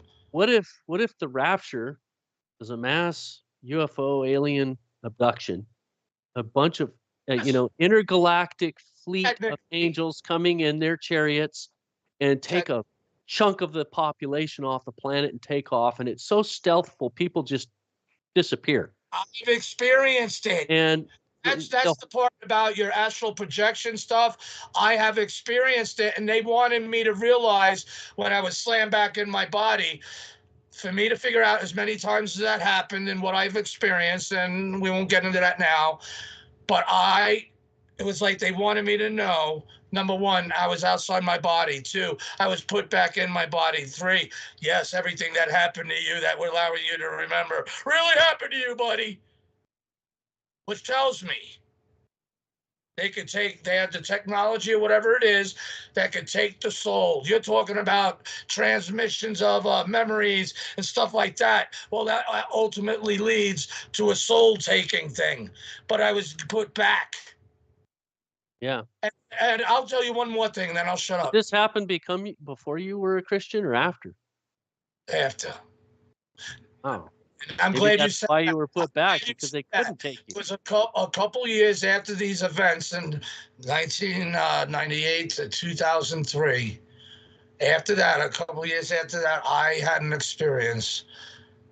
I know I was sleeping. I can't remember what went on, but it was so real from what I am allowed to remember. I was being dragged down, and I don't remember seeing anything or it's being blocked, but I remember the feeling, I got to get the hell out of here.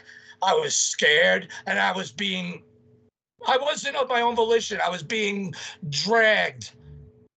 And I had such a scared, ominous feeling, and I had a feeling I knew the place at which I think I was being dragged. And then that makes me wonder why. Am I a scumbag? But anyway, something out of nowhere. And I always asked this question as a kid. Because people say, well, when you have those type of dreams or experiences, say in the name of Jesus. And I was like, well, how do I know if I'm dreaming or, you know what I mean? But this incident, and I didn't even think of it. I just came out. I had to say it instinctively and with such passion and power. It was the only thing I could say since I couldn't break free. Can you imagine that feeling, sir? And then I just said, please, Lord Jesus, save me. Boom! Wide awake. No sweat. I didn't piss my bed. Holy shit. And I'm like, all right, wide awake, but get this, completely calm. Like, and wide awake. Like, wow. And I started crying out of happiness because it was real. Totally let go. Boom. Back.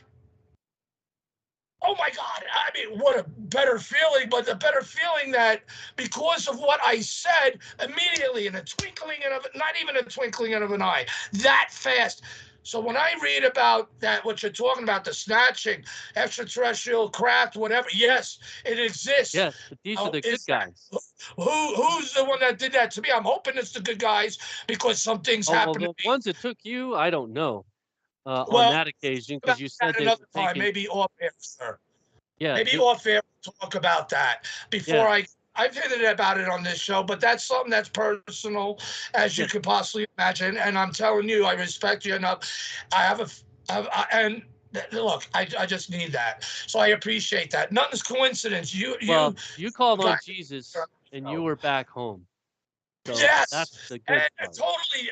None of the feelings. It's like I was in an immediate emotion of such fear when I said that. So when in the twinkling of an eye, boom, wide awake, no sweat, no pee on the bed, nothing. I was and I was happy. I was like, yes, and because he saved me.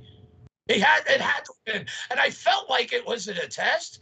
Oh my gosh, was it a test? I was like, I don't know. That's what I wanted to say to you last time. I couldn't remember when I remember it went out. Here's what I wanted to say. Imagine now that what I went through, and I believe what it is, and I don't care what any of you people say, because your day's coming for you also, and all knees shall bow. You will bow in the new born-again body. Which type of born-again body you're going to have? That's the key. But how I experienced it, even though many people don't see it, believe it, kind of goes back to like what Jesus was saying. And we're at a time now that, you come to a belief by even experiences or not, or just by faith, just by believing in his name, he says you can be saved. But what if all these different things happen to you to make, like trying to make you realize, to use your real eyes, hey, get it? And to real eyes. Decision. Yeah. Would I have made that decision in the past if hey, what if I lived during the crucifixion days? What if I was there? Would I have been spitting at him, or would I have been having faith in him? Gosh, think about that question. Yeah. Yeah. So, anyways, what I was mentioning was that I believe that what we're going to see possibly in the future is this mass alien abduction where the good guys come and they stealthily take the Christians away. That'll fulfill taking the restrainer out of the way, as it's prophesied in 2 Thessalonians chapter 2. And when the restrainer is removed, that's when the Antichrist will be revealed. And it'll start the 70 weeks of days. So you think that would definitely happen first, not during maybe the first half of his? I think it's hard to determine, but it does make sense because we know that this guy needs to come up with answers for everything, and he will. I know the restrainer has to be taken out of the way. Maybe they were taken away to Mars to get all these, the deplorables out of here. You know what I mean? Yeah, honestly, they probably will think that.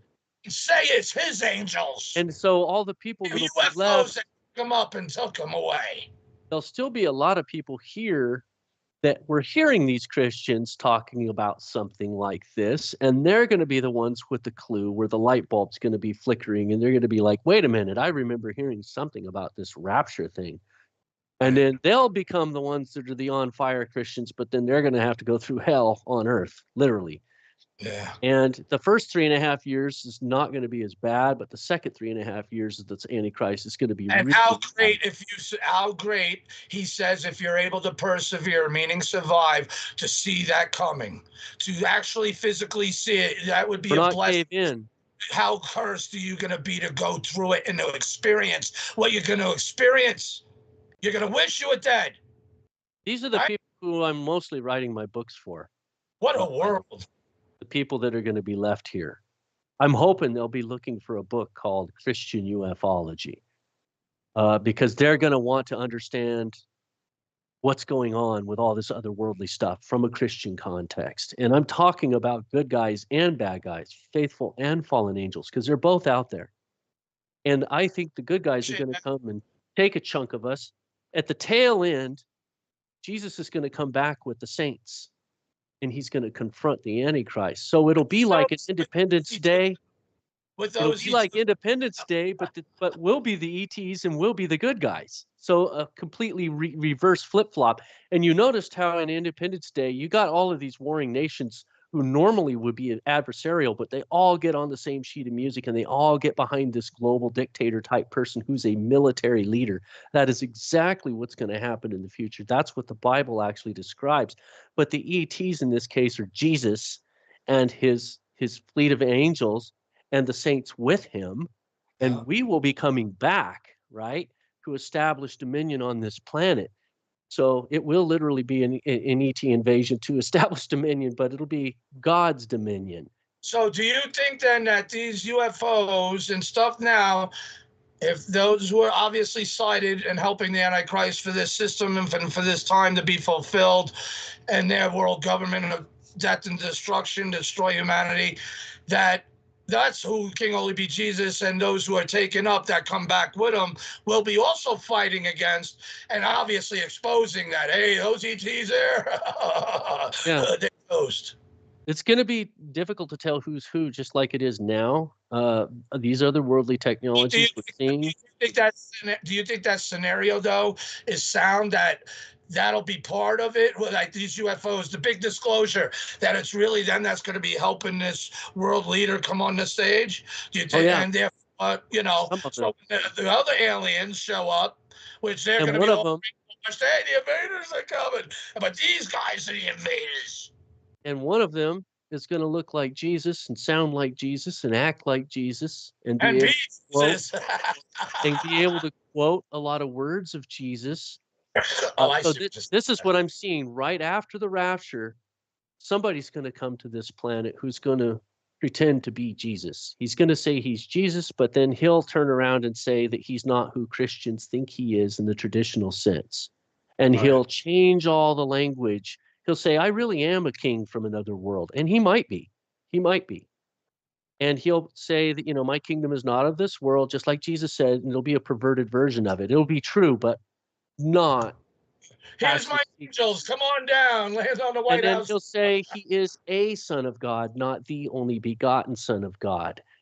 So, our concept of the Trinity, he will refute that.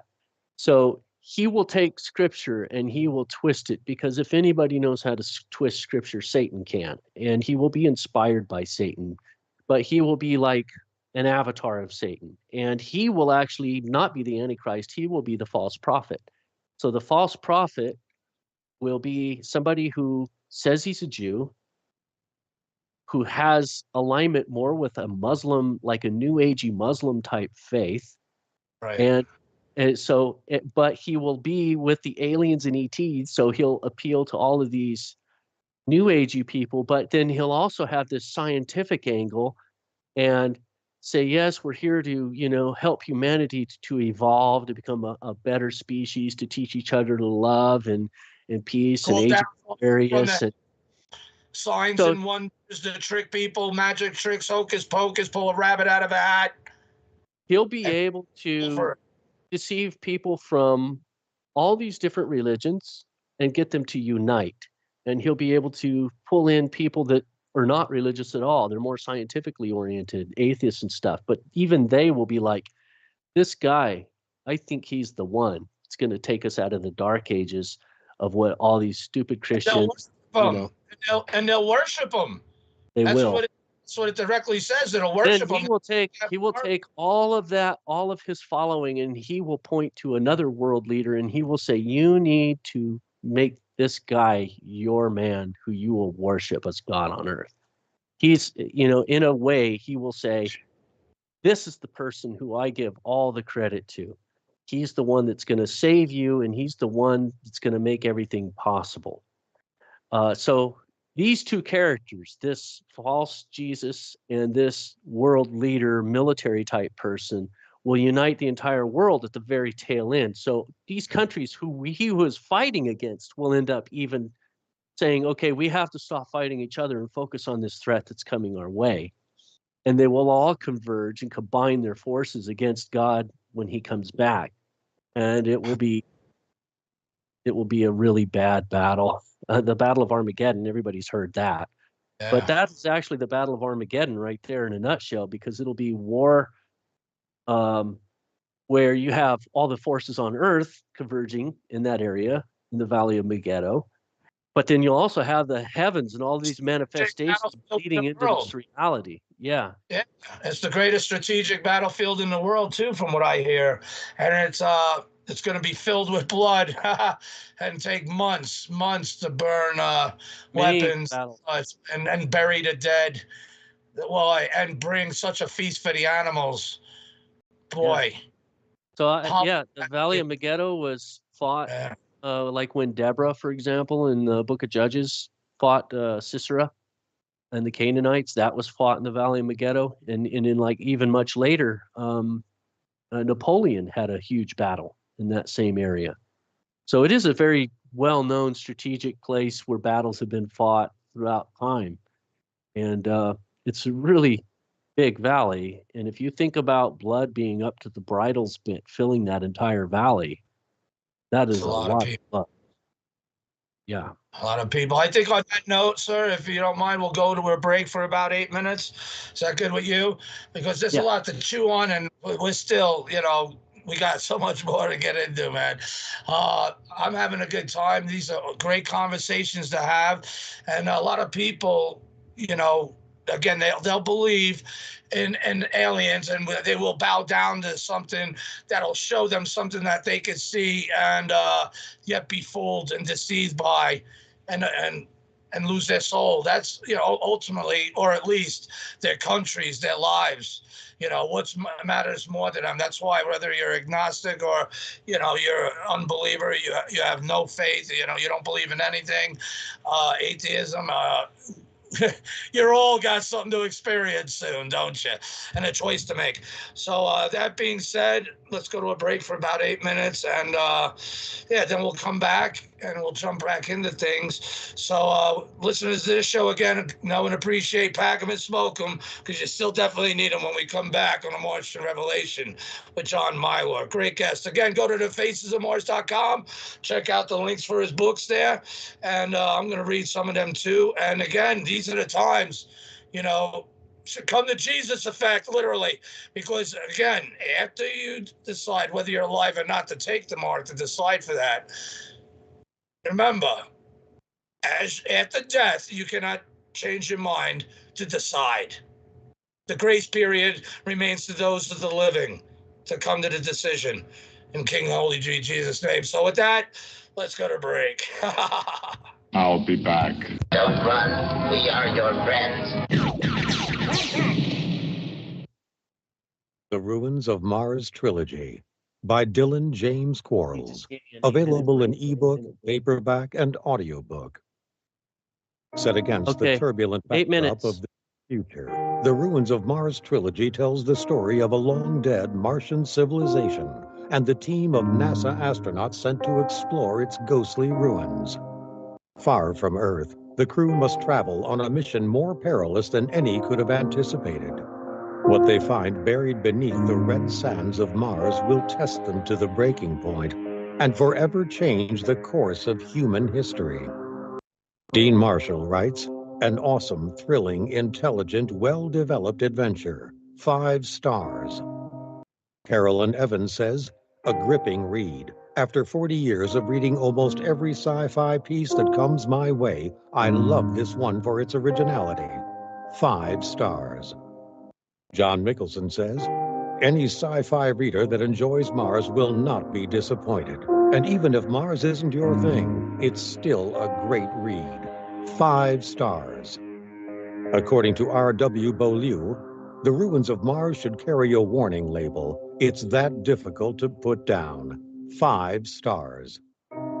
With over 50,000 readers and hundreds of reviews, The Ruins of Mars Trilogy is a modern sci-fi classic. And now, for the first time since its publication, you can join the adventure on Audible with a brand new audiobook narrated by Stephen Cooper. Just visit Amazon.com and search The Ruins of Mars, or look for it on Audible.com by searching The Ruins of Mars. That's The Ruins of Mars by Dylan James Quarles.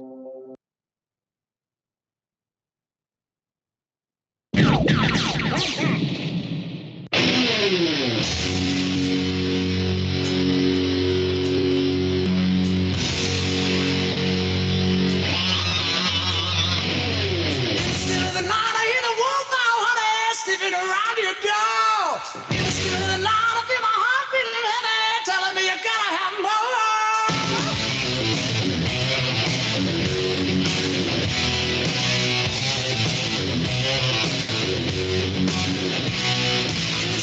I see the full moon rise, telling me what's in store.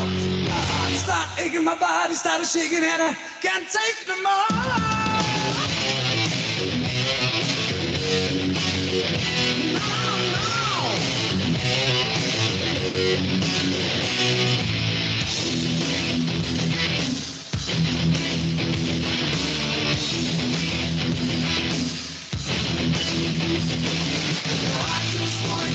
To you, taste your love so sweet, and I just want to belong to you, feel your body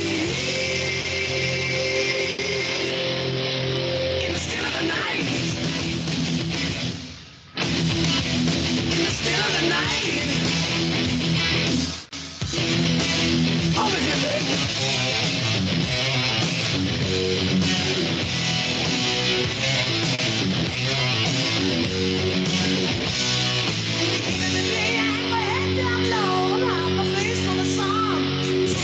Day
Indeed, still of the night. Welcome back, everyone. I'm Gary Ligier, your host, the Martian Villa, and you're listening to the Martian Revelation that's still upon you all again now. And we're with our cool guest, John Milor. And that's something to think about in the still of the night. You know, it sounded like, these fallen ones, they're they're coming in the still of the night. And they, again, all you poor ladies, because especially for these giants, so I know some of you ladies are crazy and whack like that, but I don't know, man. That's messed up, bro. That's all I'm saying. That's messed up. But anyway, so again, ponder that and think of what the scriptures and what it details of obviously the times we are now in, being intelligently designed and controlled, having outside influence, even here among us. Their technology, the things that don't want to be told to us by certain people, and I'll say those who definitely overthrew our country know a lot more than what they're letting on. We all have a right to know.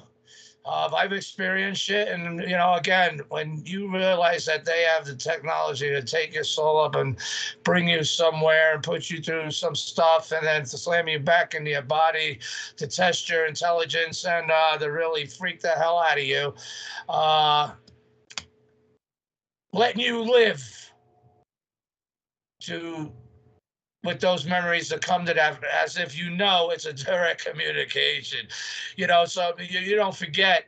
And then when you read the scriptures, when you hear it talk about souls and the things that are being described, you can relate to it because you experienced it, because that's the only thing that it could be. And therefore, for someone that hasn't experienced their soul, at least in the things I've experienced with, obviously, my soul, and I knew it because those things I went through, no physical human could have survived. And I guess that's something we could talk about off record too, sir. I mean, there's a lot of things about this, but the point is, we're at a point in time where these disclosure events that are taking place in the government. What are your thoughts about all that? Where do you think that's going? Why do you think these things are being kept from us? And all this meandering and bullshit and games going on. Do you believe Grush? And also, regards to the scriptures, is it a coincidence that we were here on this road, sir, where our footsteps are not my own? Would you agree with that? Because just a day or two from now, we're supposed to see some amazing signs and wonders in the sun and in the moon and the stars. And what a lot of people are freaking out about, or maybe making more out than what it is. But one thing, would you agree with, is scripturally, it's definitely a communication and a mechanism of something that was told about, that we would see, that would show us that we are in these times or entering it. Or what do you think of all that? So I know I just gave you a bunch of things there, but I think those are very important because, again, the solar event, they're declaring emergencies. They, want people to stay home. They, maybe, they know something we don't, especially with these invaders being activated at some point. What better day than to do something like that? But I don't know. I'm crazy, sir. See, I'm a domestic terrorist, white supremacist, racist, bigot, patriot. I'm a threat to their democracy. You know what I mean? So please excuse my ignorance. So what are your thoughts on all that? And is that really important? Is there anything you would like to say or spell out for us about what we're about to happen in a day or two?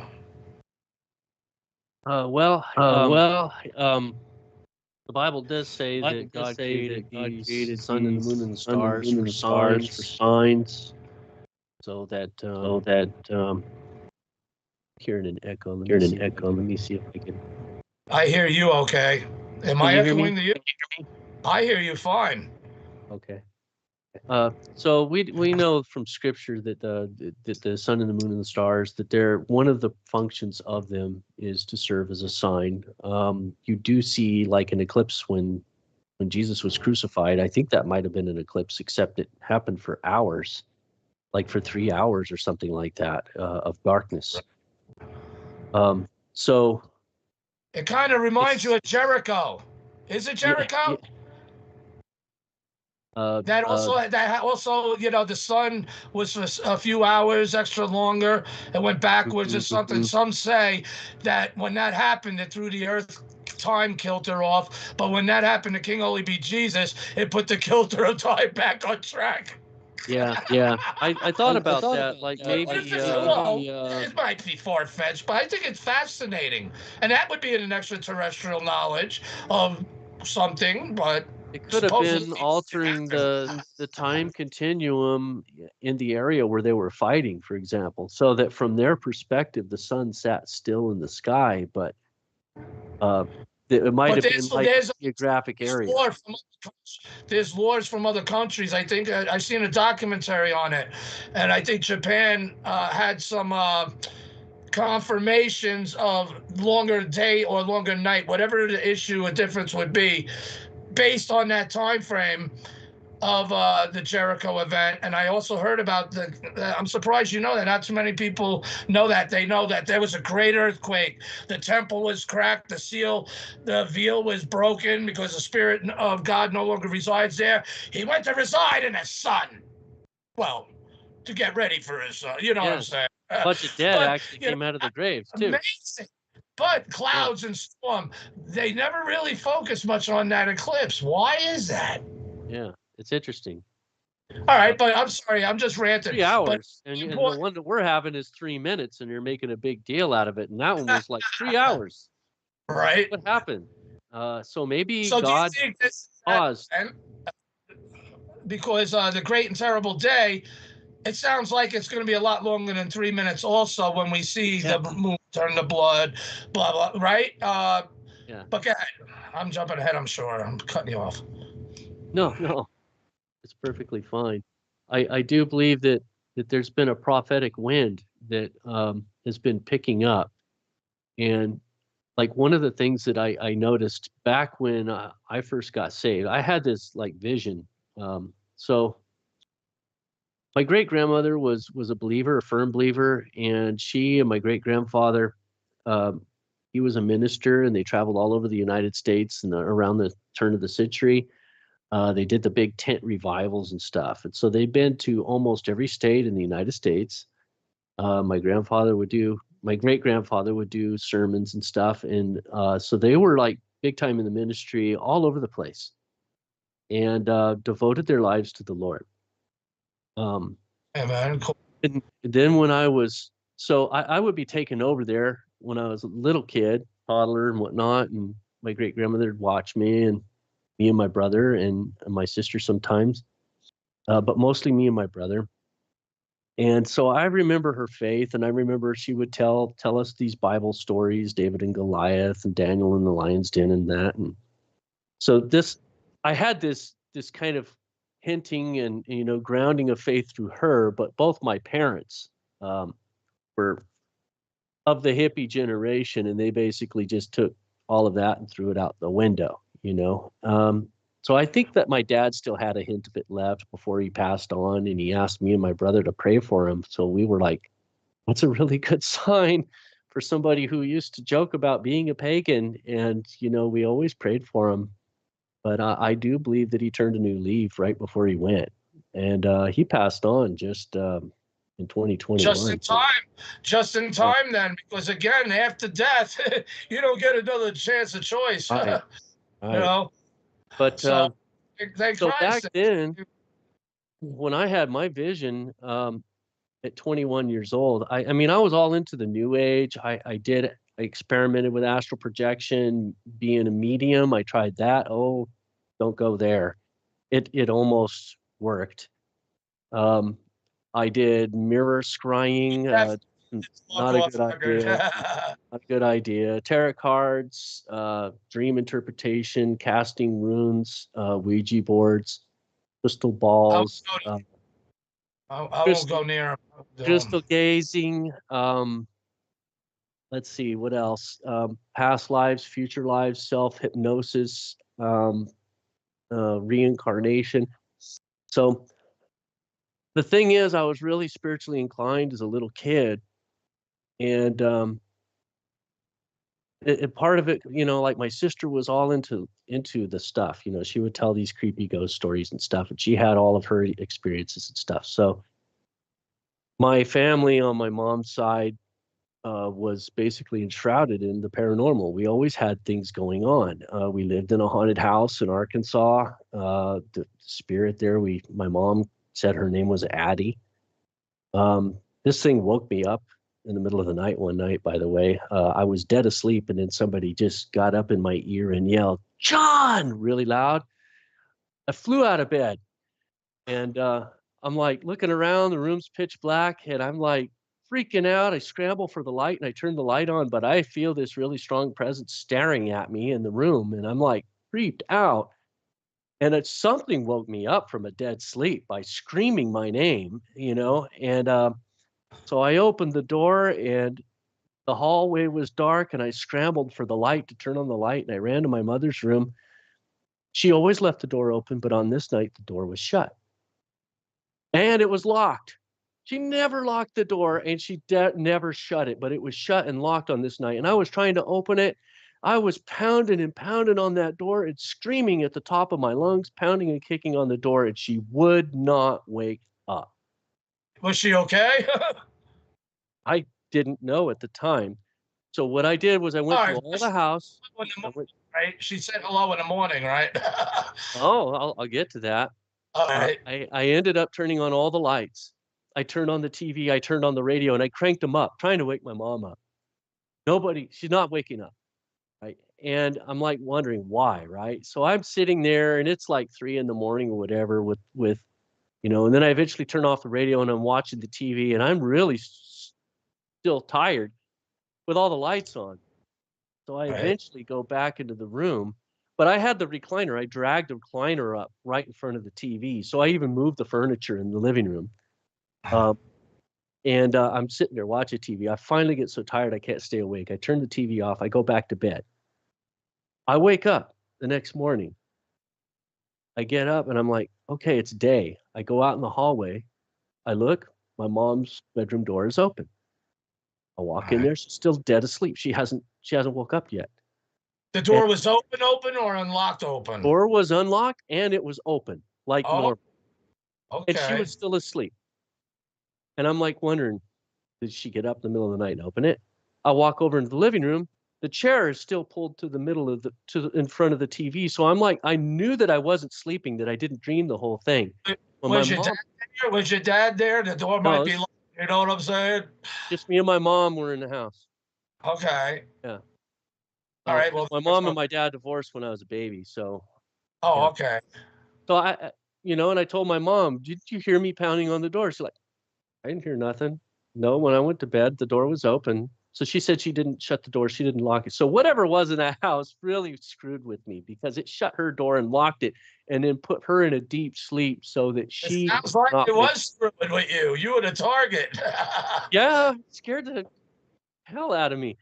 And why? I don't even know why, but things like that are kind of like sort of things that happened in our family.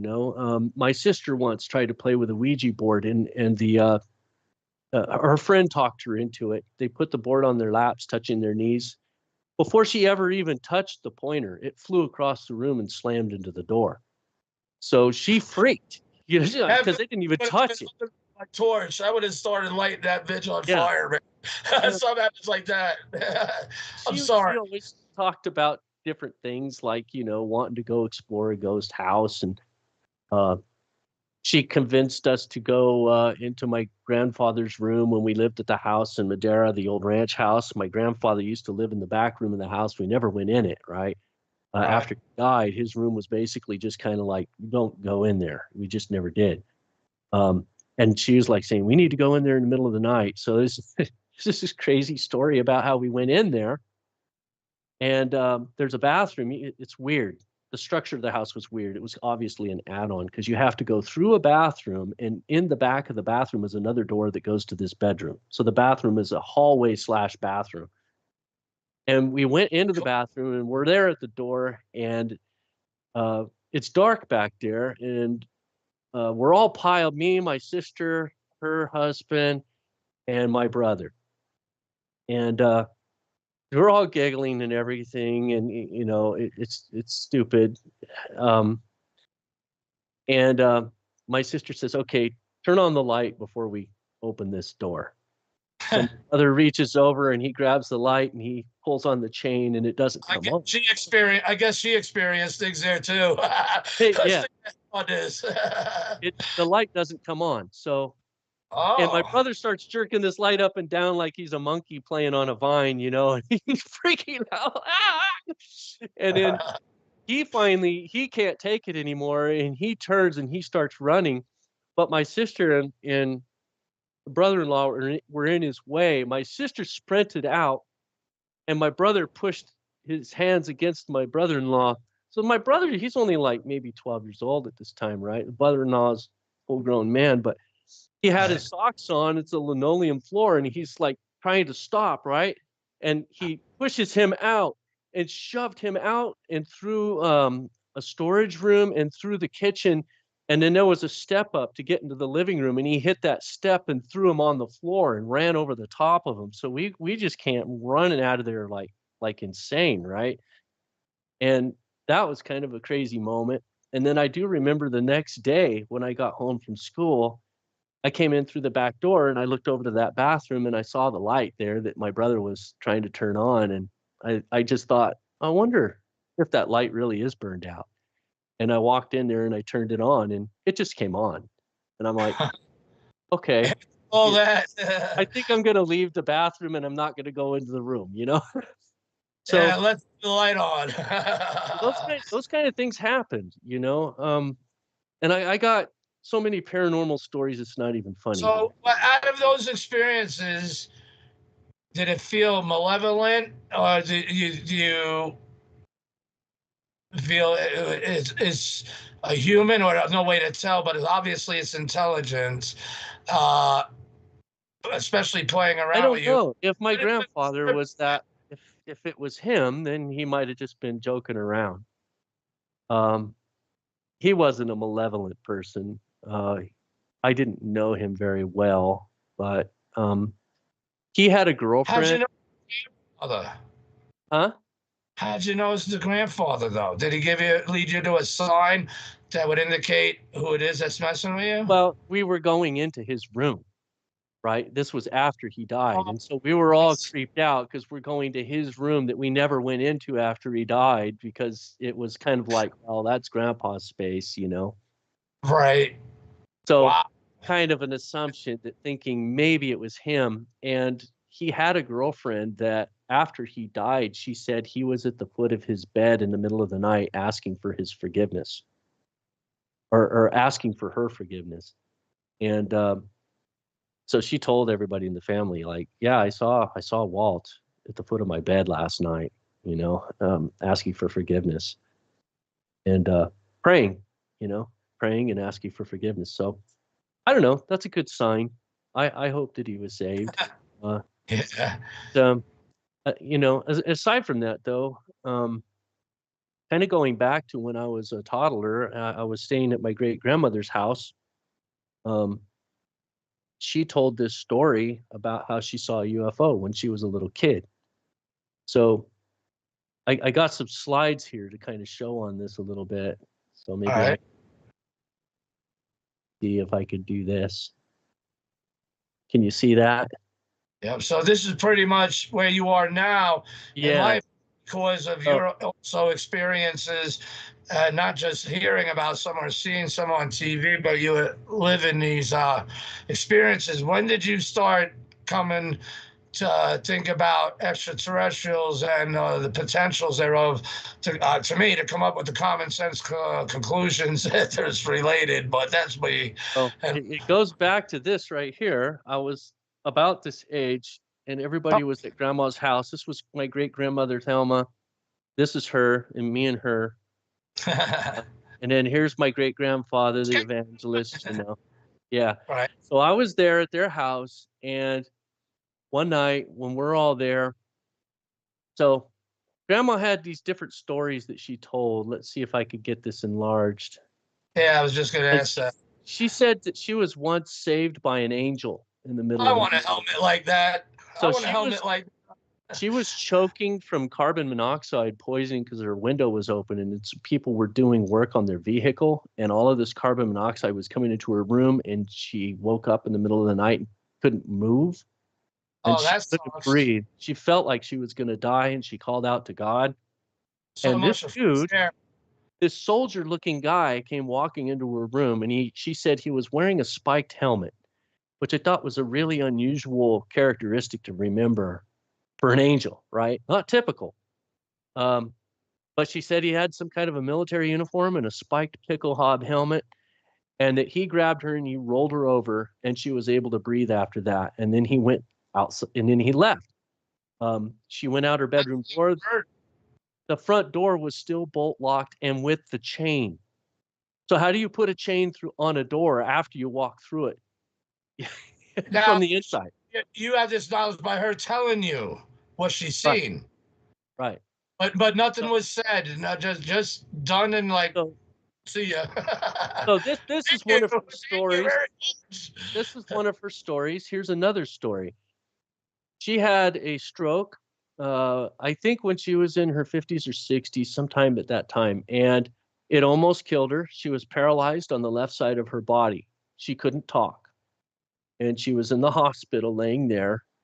And she said that Jesus walked into the hospital room, physical manifestation, like I'm looking at you, you're looking at me. Okay. He turned and he looked at her and he smiled like this, and her paralysis disappeared. And then he turned around and walked out. And by the time the doctors came, she said, I'm all better now. Jesus came into the hospital and he healed me. Man, we'll have to Baker Act you for 72 hours. That happened to me. That's what I'm saying. God forbid you talk about Jesus. They'll lock you out. A little more about my grandmother. Later in life, after my great-grandfather died, she came to live with me and my brother for a little while. And one morning she was reading the newspaper, and just out of the blue, she said, "Oh, I saw Charles in the spirit this morning. He was standing at the foot of my bed and smiling, and he was young and beautiful." So this was her son-in-law, my grandfather Charles, and Okay. he died years, about 4 or 5 years before this happened. And she said that she saw him standing at the foot of the bed. She was sleeping in my dad's bed at the time because she was living with us, because she just left her house because of my great grandfather dying, and she didn't have a place to stay at that time. So Right. she was staying with us. And so she would see these things, right? That, so she had these experiences, and she saw my grandfather Charles in the spirit. And then she also saw her husband. So before she died, the day before she died, my dad was at her house, and she was living with her daughter, my grandmother Ruth. And my dad went to visit them, and he was there talking with them and, visiting for a while. And then he left. And my great grandmother told her daughter, she said, "I saw Rant in the spirit this morning. And he was young and beautiful and glowing, and like I could see heaven behind him, and he was holding his hands out to me. So I know that my time will be soon." The next day she died. Oh, wow. So that was that. But going back, that sounds peaceful, though, at least, right? Yes. I I believe she went to be with Jesus. But this goes back to my original, story. When I was a toddler, 5 years old, a bunch of family members were at her house. I think it was like for a Christmas dinner or something like that. And she was reading a newspaper, and everybody's in all these different talking groups and stuff. And there's a lot of noise and chatter in the house with people having multiple conversations and stuff. But grandma's reading a newspaper, and she suddenly drops the newspaper. She says, "Okay, everybody, listen up. I have a story to tell everybody." And so everybody's like, "Okay, well, grandma's announcing something to the whole family, right?" She proceeds to read this article that sounded exactly like the scene of a movie that came out, I believe, the next year, because this was in 1975, right? So she read an article about a wild goose chase between some police officers and a UFO in the outskirts of Madeira. And they were chasing this thing all around the countryside. And if you remember that opening scene of Close Encounters of the Third Kind, where you have this police chase, after these balls of lights out in the country and stuff, right? Up highway and everything, all it has. Exactly.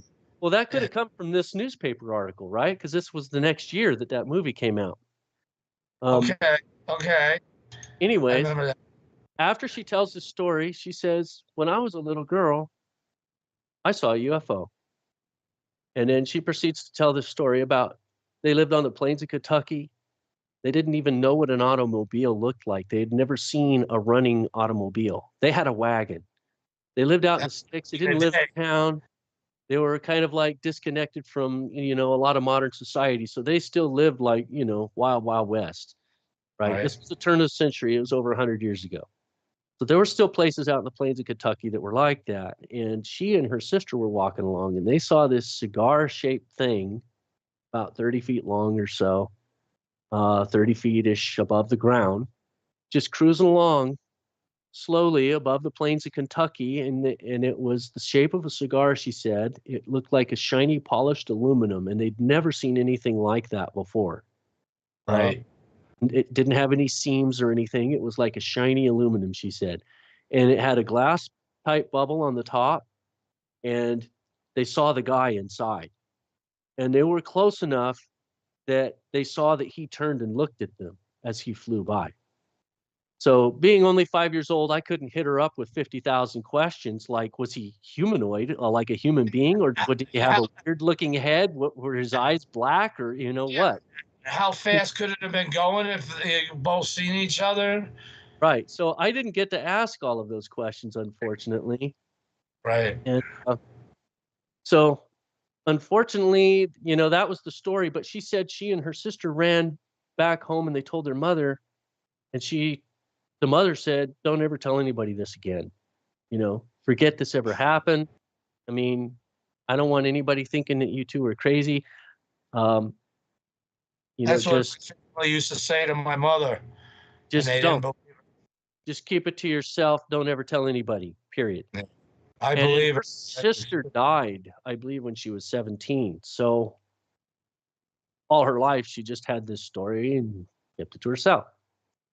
Until, here she is reading this newspaper article some 70 years later, and it all comes back.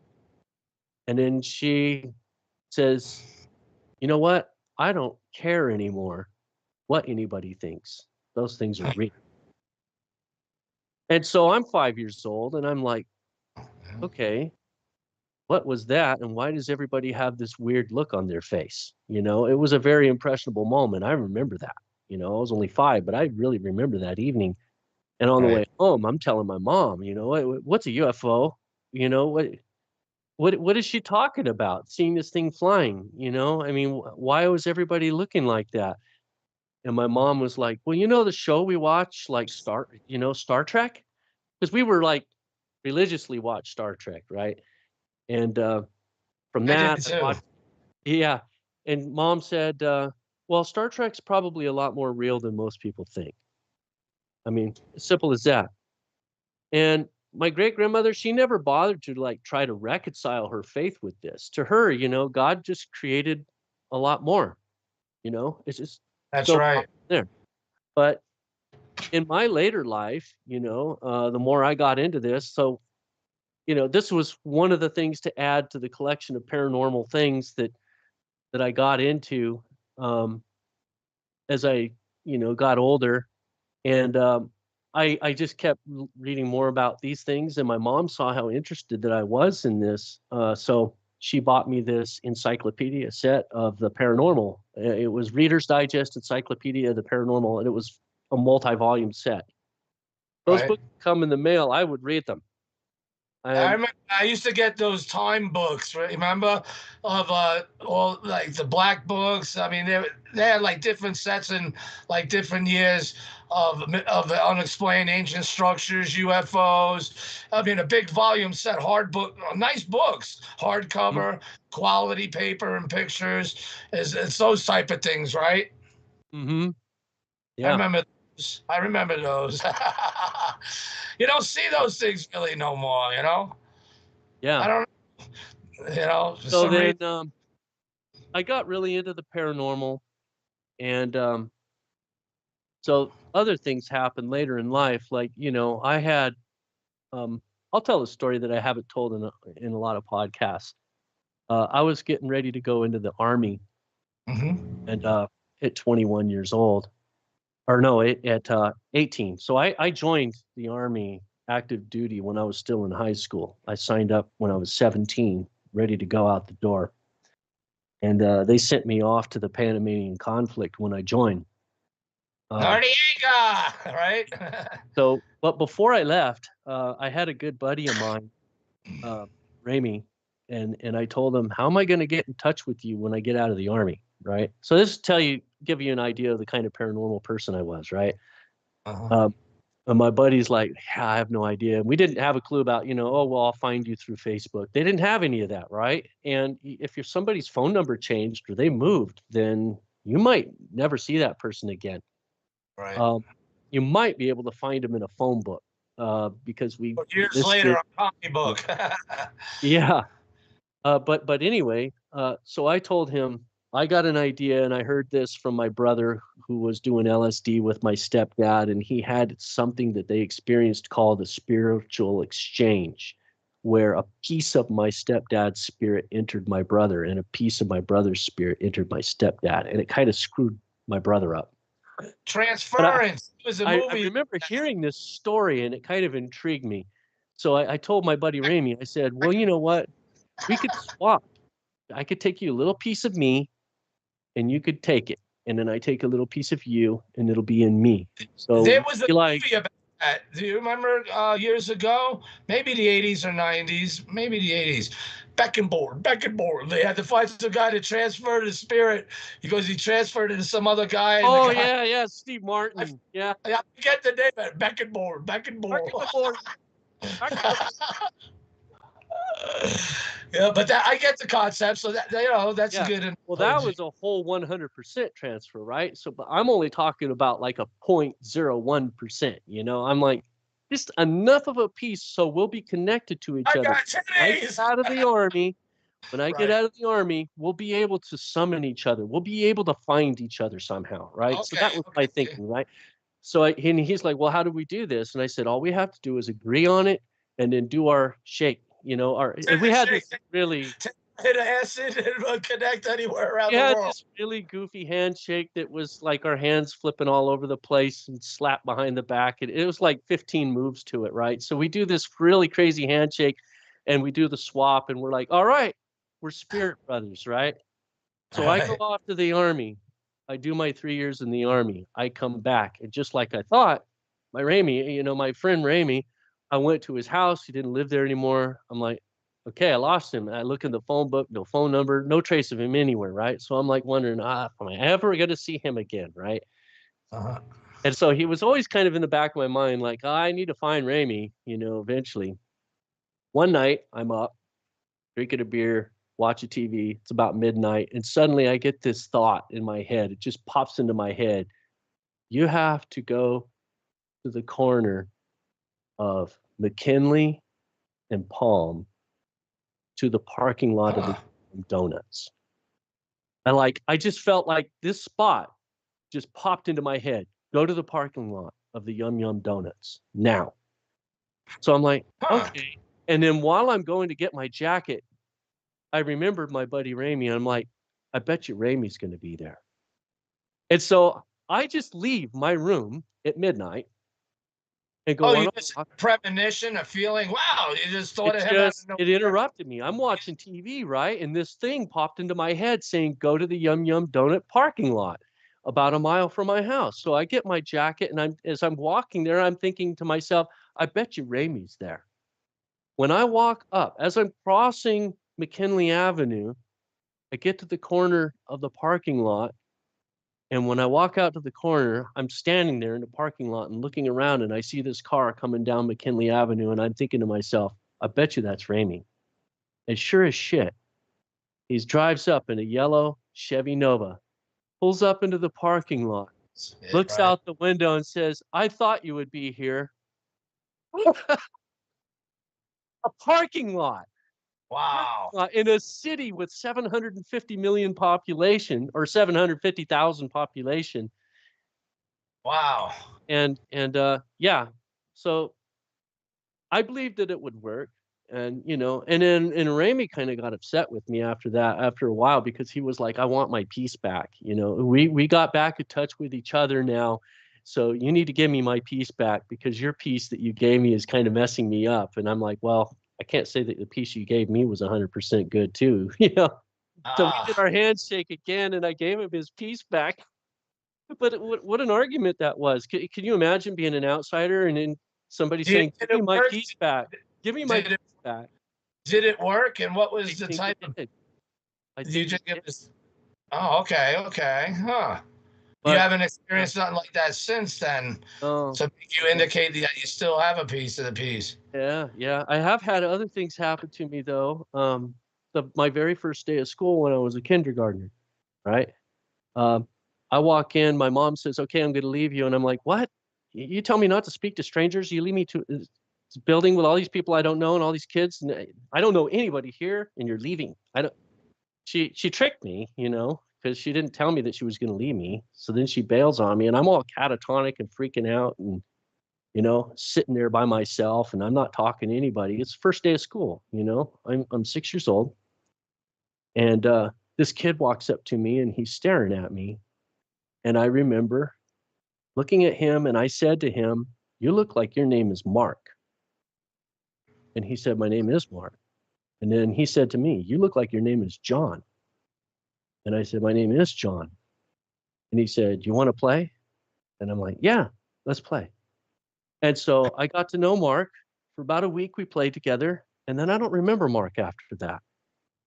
I got other friends and stuff. And then Mark kind of fades from my memory. I have no idea where he went, right? Years later, My mom moved to Arkansas. I moved to her.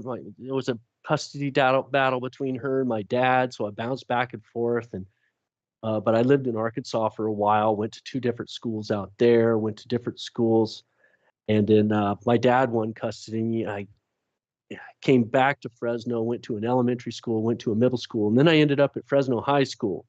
So 2 states, 5 schools. 10 years later, I'm walking along at school one day, and I see a kid sitting in the racquetball courts, and I stop and I look at him, and I said, "You look like your name is Mark." And he looked at me and he said, "You look like your name is John." And I said, "Are you serious? Millview Pirates. You're from Millview, Madera." And he's like, "Yeah." So we talked for about 5 minutes or so about like, okay, what happened over the last 10 years of your life, And I'm like, I don't even remember what happened to you after that. And I remember we talked about an hour, or well, not that long. No, it was only like 5 or 10 minutes because I was on the way somewhere, and I don't remember seeing him after that. But it was a bizarre encounter where we both somehow intuitively knew who each other were. And I can't have an explanation for it. And it happened not just once, but twice, because he was completely different 10 years later. I mean, you're talking from 6 to 16. You look like a different person. So I don't know how I recognized him. Wow. And I don't know how he recognized me. But that so connect kind of paranormal things happen to me, And that's interesting. I wonder how often and how many people experience things like that. I think it's more prevalent than most realize. A lot of people don't like to even think these days, so they brush it off. You can't brush it off. So I joined the Army. Let me go back to that time that I was in the Army. And then the Panamanian invasion kicked off. And this was Fort Sherman, where we were taken. And we did. Did you get to fire your M60 when you're down there? Oh yeah. Yeah.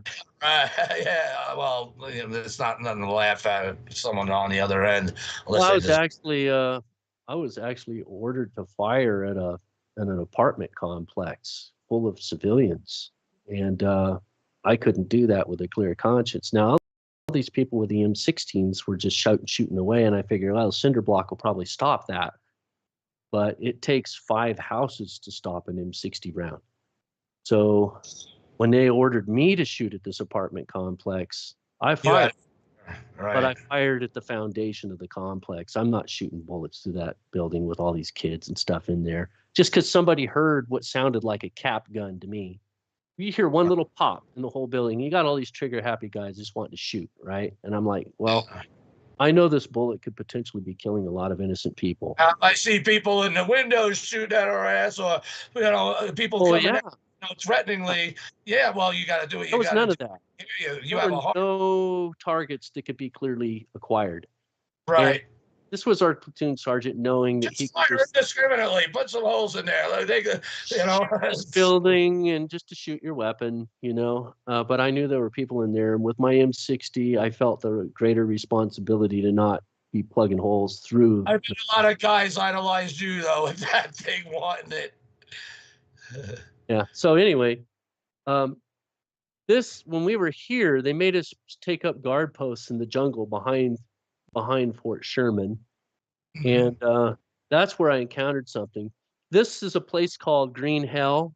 It was an obstacle course that was there at the base. This actually went down to the Caribbean Sea. It's this like 30-foot net that we climbed. This is Caribbean Sea right here. And I noticed this object in the sky. That might have been a helicopter. I don't know. But you know what? I just thought that was a dust speck on my screen. No shit. UFO right there. Something there. I don't even know what that is. That was not intentional. It don't look like a bird. This is me back then. Actually, I got yelled at and dropped for push-ups after this picture because I thought it was that everything there was a game, taking a picture with the ammo, and I'm like, what the hell? Yeah, my platoon leader, my squad leader that guy was a piece of work. This sign here actually says, let me see right here, it says something danger live explosives stay on road. Yep. And we were walking all over the place out there. Oh shit. Yeah. These are the convoys that we went on when we were there. We went to Camp Howard. Was the road actually mined? Find out. No, fortunately, we didn't find out. So it was there as a decoy to put fear into you guys. Yeah. So these are bunkers and stuff that are like still there, but they're like covered up with jungle terrain and stuff. And these are remnants left over from when they were building the Panama Canal. And they actually had tunnels that went down, right? And I heard that those were built like to help take the dirt and stuff when they were making the canal, and that these tunnels, they went on for who knows how long. And I was really curious to go into one of the tunnels, and I asked for permission, and he's like, yeah, go ahead. And so I took my an M16 on this occasion, on myself in case there was a creature down there, and I started going in there, and I went further back, and I'm like, well, it doesn't look like there's really anything in here. I wonder how far this goes. And at that point, I shined my flashlight up to the ceiling, and it looked like this clumpy moss-like stuff at first. And I'm like, what is that? And I'm looking at it, and I'm trying to get a closer look at it. It was bats. And it was thick, so thick with bats. It was like a wall of bats as far as the flashlight would go. And I thought, you could smell the bat shit on the floor. No, but the thought occurred to me, like, what happens if something spooks these bats and all, 1,000 bats try flying out? You're gonna be dropping to your face real quick. Yeah, and I'm like, it's not like I'm gonna be shooting a bat, So yeah, there's no point. It's your face against the face. So I turned around and I left, right? So this gets me to this story. I was on guard duty, and there was sheet lightning going on in the sky all that night. And I remember that sheet lightning kind of looks like these blankets of light fluttering across the sky. You can't see streaks, but because the clouds are in the way, but there's lightning behind the clouds, right? Right. So I had been kind of filtering out this fluttering light that had been going on in the jungle. But then I took notice of it, and it was about maybe 300 yards away that there was this brilliant ball of light that would. Is that the actual picture? No. I found pictures of something that I think that it was, or something that I found a legend that matches what it was. All right. So, this thing kept coming our way, and it would flash on about every 30 seconds, and it was as quick as a camera flash, like a nanosecond, like, and and it was about the size of a soccer ball, and it was pure energy, like electricity.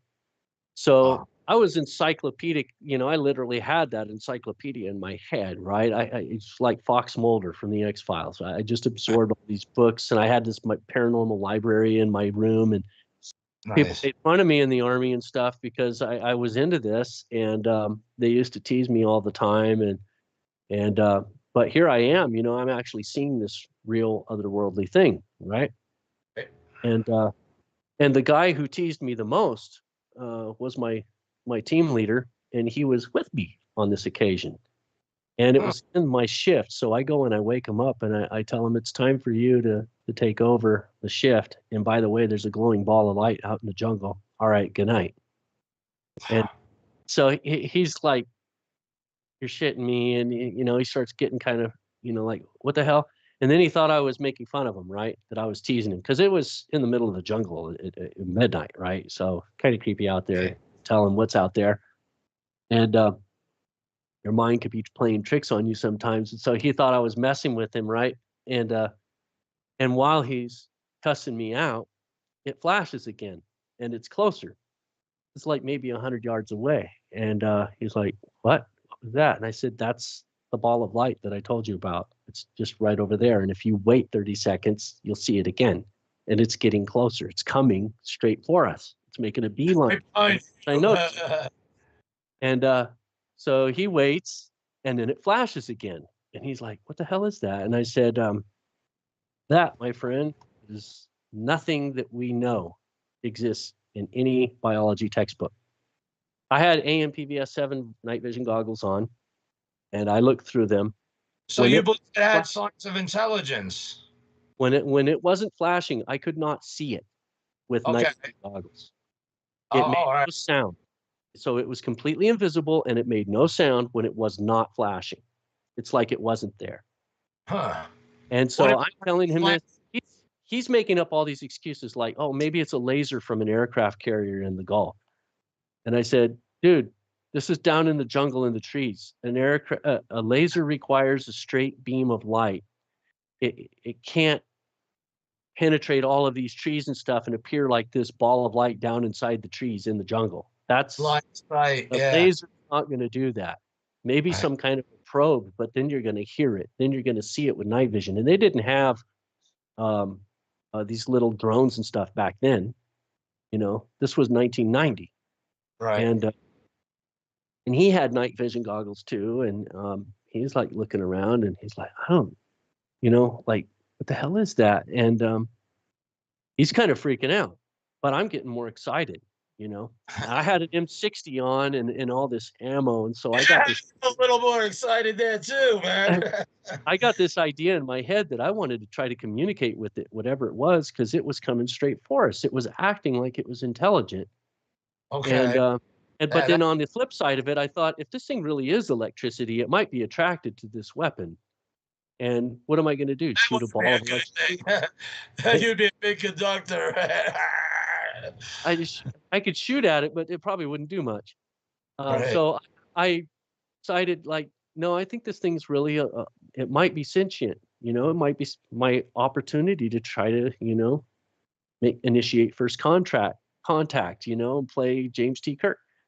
Right. So I took my weapon off, and my team leader's freaking out, and he's yelling at me. And I told him, I said, I'm going to try to communicate with it. And he's like, the hell you are. And I'm like, I can't pass this up. You know, I have to. And especially since it's coming. I gotta do. He's like, if that thing freaking kills you, I'm out of here. You know. So he's pissed. But I'm like not passing this opportunity up. So I walk out in a clearing, and I introduce myself to it. I say, you know, who I am. That I come in peace. I don't mean any harm. I'm curious, and I want to know who you are. Could you please reveal yourself to me? Can you understand me? Right. And it had been flashing, and so it had been flashing and getting closer each time it flashed until it got about 30 feet away, and then it stopped, and it kept flashing in the same place, about 30 feet off the ground, about 30 feet away. And it kept flashing in the same spot, like, okay, it came to us, and then it got to a respectable distance, and it stopped, and it's like observing us, right? That's what it's acting like a curious animal or something. Wow. And so I'm like, was it flashing in time with your questions to it? Like no, not that I could tell. Okay. But it stopped flashing when I introduced myself to it.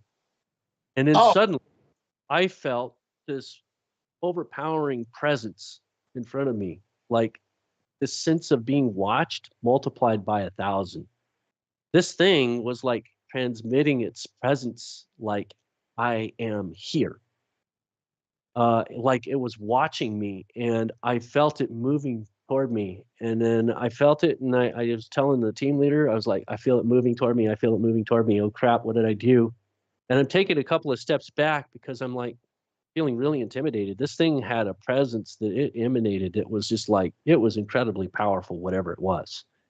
Right. And I took a couple of steps back. I lifted up my night vision goggles and I said, I feel it moving, and I don't know how I know where it's at, but I know where it's at. I can feel it. And it went right over my head. I felt it go right over my head. Wow. I did a 180. I turned all the way around, and I said, the next time it flashes, it's going to flash right there. And when I said the word there and pointed, it flashed exactly where I pointed when I said the word there. And I kind of freaked out. And I told the team leader, I said, did you see what just happened? This thing just told me where it was going to flash. Somehow I knew it. I felt it. It showed me. I can feel this thing. And I don't know how I can feel it, but I can. It's communicating to me. Yes. And he's getting freaked out. The thing then proceeded to flash, and it did a complete circle around our perimeter. And then it went off into the jungle. And there were two other positions in the jungle, and it did a circle around both of those perimeters. And then off it went back into the jungle. Oh. So the next day when I brought it up, I waited until we were all together, and I said, "So Corporal Stinger, you were there when I talked to that thing. What do you think about that? Are you going to report it?" I ain't seen none. I ain't seen none. I suggest you don't say nothing else. So he wasn't saying anything. He was just staring at me. And then I looked at the other guys, and I'm like, "Didn't you guys see a glowing ball of light? It went in your direction last night. Or were you asleep on guard duty during time of war?" Oh, shit. And they're like, No, I saw something. I think maybe one of them said, "I think maybe I saw a firefly." And I'm like, "Firefly? Are you freaking kidding me? This thing was a soccer ball." Firefly you ever seen? And he's like, "Well, yeah, I think I saw some ball of light. Yeah. And I'm like, "What the hell do you think that was? That thing was the size of a soccer ball." And then Corporal Stinger pipes up and he says, "Well, I think that was something that you summoned." And so they decided, and then they all started laughing, right? Because treating it like it's some kind of a stupid joke, and then started mocking me and making fun of me. And then from that, they just went on this downward spiral of just trashing me. And I'm like, scratching my head, like, "You guys, you saw something from another world, and you don't want to acknowledge it. Instead, you would rather make fun of me." So you felt instinctively that it's from another world, that it doesn't even originate from here. Well, you didn't recognize it as something that we would see every day. At the very least, it was transgenic. It was a multidimensional species. It had the ability to pop in. It ain't a transtesticle. Yeah. So I listened to that show the other day. Again, you brought up a fascinating point.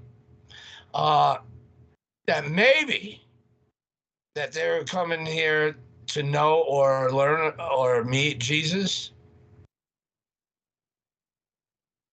Yeah. So sorry, different categories of life out in the heavens, right? Satan deceived a third of the angels. That's Revelation 12:4. So that's 2/3 of the angels that are glorified. They know who God is. They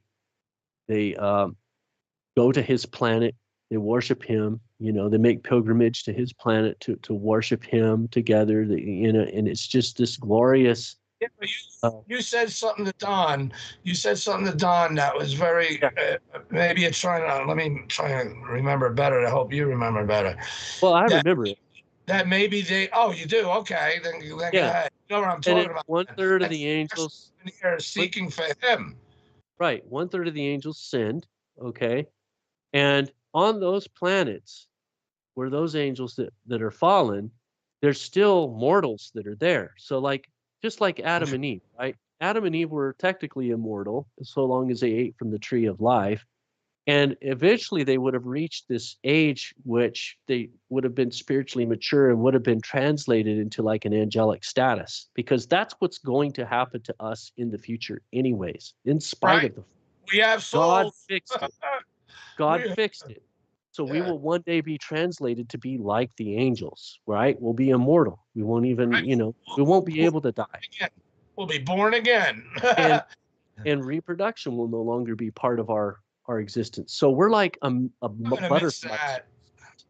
We're a butterfly species, because when we go through this spiritual transformation, fairies new form of existence, right? And the Bible refers to this as a translation.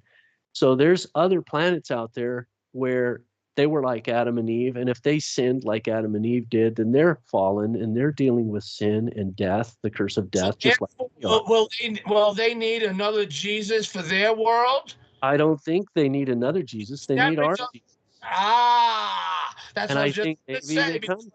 Because would they Because what Pope said it years ago. He said when all this shit was starting to become more pronounced and, like talking about the aliens, that they're baptizable. Yeah, I think they are. So I think they're sheep of another fold. Now, I laughed, but it was for humanity. It was for this fall of man, unless Adam and, like you said, in the cosmos, that if humanity's off world here too, why just on Earth Christ had to die? Would that work for the whole cosmos? I don't know. Why wouldn't it? He It dies once for all.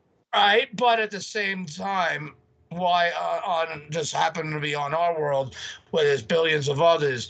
But that's another show. I think it happened on our world because the rebellion started on this world. There's a movie. When you said, I just watched it the other day. It's called Proximity. Have you seen it?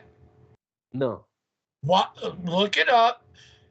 It's called Proximity, and basically alien contact,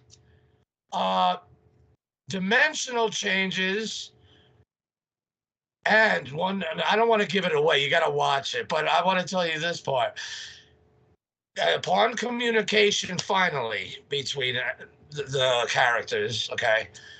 The visions we'd be going through. He had a translator. He had his alien buddy there with a translator. He'd be, and it would come out translated so the humans could understand and communicate with it. It apparently understood the English language, but but anyway, either way, communication was established. But then the mental, I guess, telepathic visions of why they really came there. They wanted to know about Jesus. I said, no way. That's, it had a twist already, but that was an added twist. I was like, it's kind of like when you watch the movie, The Book of Eli. Man, that thing gave me so much faith. You wouldn't have thought it, right? And you know that movie, right? But so it had an effect like that, because you didn't expect the aliens to say showing visions of Christ and then the crucifixion, wanting to know about him or to see him. Yeah. So when you said that the other day on the show, I was like, oh man. Man, I can't wait to tell you about it. I thought you would get a kick out of it. Again, nothing's coincidence. But it's called Proximity. Yeah. Proximity. It's worth watching. Pack 'em and smoke 'em. It's doable. And it helps you think. And then when that happens, it should make you think more, because it goes right into these discussions we're talking about. Yeah, so let me read scriptures to you. Colossians 1:20. And having made peace through the blood of his cross, by him to reconcile all things unto himself. All things. By him. It even goes further. By him, whether I say the things in earth or things in heaven. The heaven, that word. That's right. And let his will be done on earth as it is in heaven. Therefore, that's the same concept. So that's the idea of cosmic salvation that I talk about. Acts 2:39. Dr. John Anderson's book, Cosmic Jesus. For the promise is unto you and to your children and to all of them that are afar off, even as many as unto the Lord God shall call. All right. So here's another one, Ephesians 3:10-11. To the intent that now unto the principalities and powers in heavenly places might be known the church, the manifold wisdom of God, according to the eternal purpose which is in Christ Jesus our Lord. So this is about the principalities and powers. So we're talking about salvation, that the angels are interested in it, that they want to know more about it. That's for the angels, but for those that are not angels, for those that are dealing with sin and death like us, they're looking for salvation. They want to know about eternal life too. Right. So those 30% of the cosmos, those angels, they have no salvation offered, none. We do. Yeah, it pisses off more, even more. Millions of years did they have blowing it? We don't even know how much grace God had on them, but it had to be absolutely a lot. Grace. There's that word again, grace. Exactly. Yeah. Grace time is almost over. John 10:16.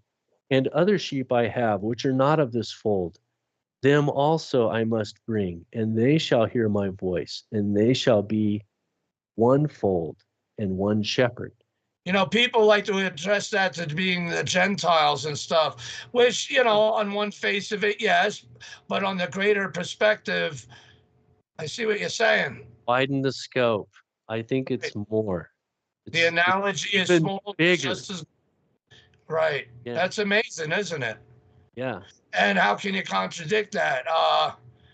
And it makes sense, and it makes you like it tries to convince you in various ways to use your own intelligence to figure things out, to point you in the directions, similar metaphors, similar parables, actions, judgments that See, that's the thing. The have reason I realms wrote, repeatability.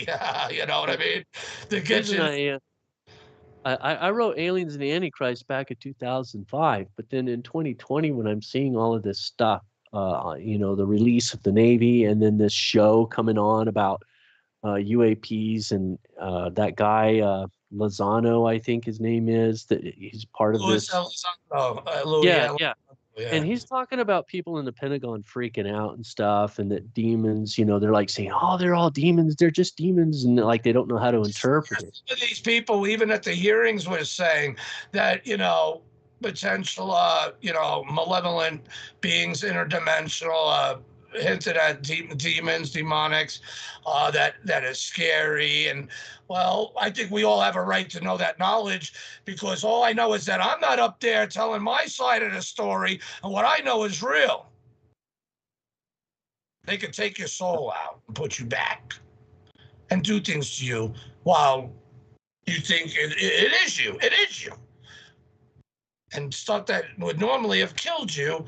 And then once you experience being thrown back and then being allowed to figure it out, there's no weapon. Where did they take you anyway? No weapon we can do to defend ourselves. None. Do you know where they took you? I don't want to. We can talk about this off the record, maybe one day this week or something. Because these are things that I've softly touched base about. Because it's not all about me, but it is part of my life. And yeah, I have seen testimonies of people like in YouTube and stuff talking about how there is a base on Mars. For example, testimony and a book to write. You know, my own experience. Never mind where my Mars work led me, and that's just as a Twilight Zone whoop-de-doo as well. And it seems to be connected. But I cannot fear. I think of Ecclesiasticus, where fear what no man calls conspiracy, but fear God, you know, who can, you know, basically. God has not given us a spirit of fear, but of strength. Yeah, that's in it. And also that basically what was put on my lap to have faith and deal with, even if it is greater than me. So I picked it up again. Let's just say that, long story short. And to face it, because after I read those scriptures, it was like an answer, like a direct answer I was supposed to see, because it was meant to fall on my lap. Therefore, if I have faith and believe, hey, he knows what I'm dealing with. I was like, okay, I just don't want to be, I'm not a soothsayer. I'm not a Nostradamus. I don't want to be one. I don't want to be any false prophet. All I know is that, Lord, the serious shit I went through, I'm trusting you, see it, you know it. So please cover my butt, even though I'm a sinner, extra a little bit, you know, because I got to stay sane. I have to stay sane, right? I have to live in society. I got people to take care of, my kids, my animals, right? So I have to live, and I was allowed to live. I was come to that conclusion too. I'll just say that much. But yeah, it's a very real thing. So could that be what they would be alluding to? That they're not wanting to let out? Well, here I am, living proof of one. Yeah. So I'm not the only one. I know that.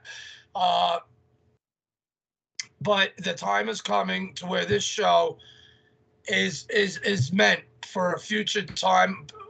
Part of probably who knows how many other things coming together, as my footsteps are not my own. I have to have faith and belief.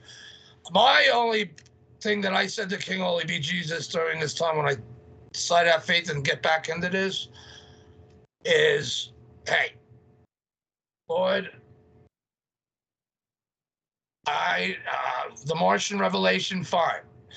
I just don't want to be something that's enabling or being steered to be in something in confliction to the revelation of him. Yeah. Does that make sense to you, sir? You know, maybe you more than others listening could appreciate what I'm trying to say here as soft as possible. All right. But it is what it is, and I have to have faith in this. And whatever is on Mars in that, that mug behind me over here, seen on the screen, is a reality. And it's what they obfuscate from. And they're looking down on it all the time. I think they know what's there. I think they know who it was. It was nuked long ago. It was destroyed. Well, obviously not everything. But we have things there that show signs of possible past life just by looking down, but they don't want us to go. So what do they see? What do they really want to know? No, an enemy wants to hide. This thing screams, if anything, it wants to be seen. So, I'm just trying to say we have to find the answers, because you also get in a lot of the work even on other worlds, these civilizations, this angelic civilization. It does appear to be evidences of a war in the heavens, but we have nukes going off on the Earth's past, let alone as Mars. They had weapons of mass destruction. Right? I mean, so they have power, they have technology. So someone blasted the hell out of Mars. Why? Was it connected to Earth? Was it part of this big angelic battle? I mean, these are all fascinating things, and connects to the exploded planet hypothesis. Yeah, it does. Because Mars could have potentially have been a moon of that planet. That planet, if you go by the ancient Sumerian, Zechariah Sitchin, the Anunnaki story, we have not just the beginnings of Genesis being derived from older texts of what they were trying to tell us, and making us in their creation, where, again, the devil is in the details. I like how you say that. But regardless, the truth or not thereof, I know one thing's for certain. King Holy Be Jesus came, and he allowed to save my ass and yours and everyone else's. These other beings were worshipped as gods. They wanted to be gods by tinkering with something that was already created, if that makes sense, of a creator. So even though lies and truth, we know that these things can be done and eventually will be, and based on sciences. That does not cancel out King Holy Be Jesus and what is mainly, intelligently conscribed through people's writings, those books over centuries and, hundreds of thousands of years, being the same intelligence being written through these people, which you see an intelligence trying to not push you, but if you have a mind, follow those crumbs to see, yes, it is me. Will have those truths revealed unto us. But to see these things now, because people won't believe in him, right? But they'll believe in aliens. They'll worship down, and that's another thing. This thing behind me, I say it's not meant to be bowed down and worshipped. Is it a graven image? Think about it, people. Who are they? What happened? Did God whoop-de-doo them? They war with the angels. If it was an angelic civilization, then, well, obviously something happened, and that could be what happened, just as it says. And what says is going to happen again. So, I mean, these are all concepts to where everyone's, whether belief or it's a concept of common sense to use your mind, because the Lord will, if you use your mind open-mindedly, regardless what you believe in or how you are bred or programmed to be, if you can use your mind and follow breadcrumbs, you will come to an understanding that we are being communicated with to a time time capsule, as it was, a compendium of knowledge in these scriptures that we have that shows, and you can sense and feel the identity there. He doesn't change. He doesn't, the writers change, the history and the times change, but the same personality throughout doing the talking since the beginning has not changed, which is kind of amazing, especially when we deal with eschatological and all those aspects of prophecy, things that haven't happened yet that come to happen and come to pass, and waiting for the fulfillment of the rest. So do you think, sir, that if I am hopefully near correct in my assessment anyway, that we are now, especially in regards to these eclipses and what's going to be going on, is a sign of that intelligence telling us, hey, he is returning soon. We know he's returning soon, but this is a sign saying, all right, there's no going backward. This is, obvious sign, hey, something's coming, right? And we should take it seriously. Well, you just think it's just another progression of science and sun angles and lighting and coincidences. I mean, again, not to insult anyone's intelligence here, because everyone has to understand one thing, no matter what you think or believe something is. There it is! And right behind me is where something is that should not exist. Yeah. Yeah, and I honestly don't know when. So one of the things I don't do is set dates. All I do is say You can't. seasons. But right. And do you think that that's what this is now evidence of, that we should be alert of? I look at all of these different things that happen. You see the Euphrates River drying up. You see wars and rumors of wars. Ukraine, Israel, potential of China jumping in there with Euphrates drying up. We could possibly see Revelation 9:13 through 21 coming to pass, where you have this army of 200 million crossing that river, which that army didn't exist until now. We know who can fool an army like that size. We see the image of the beast, Revelation 13. We saw the pestilence, the 4 horsemen of the apocalypse, so you got pestilence going on, threatening, man-made viruses and stuff like that, threatening our planet. You got artificial intelligence, man-made life form. So that's Revelation 13. You got possibly, echoes of this possible mark of the beast with passport chip integrated with global currency. They're talking about digital currency, and they really want to control people. The World Economic Forum. So you got all of that going on. And eat bugs. You have the turmoil in the Middle East heating up. No, I'm not. Even though I have eaten bugs before, but I will not eat their bug meat because their bug meat's not going to be good. Right, bugs have chitin in it anyway, and chitin's toxic. Even if there's protein, who gives a shit? Their exoskeletons are chitin. It's toxic. Yeah, so the fifth angel opens up a portal. Okay, so we might be seeing that with the CERN project, what they're doing. Someone told me that they're going to try to start CERN on the same day as the eclipse. Is that true? Maybe. It wouldn't surprise me. So I got more into that. But these people are sick too.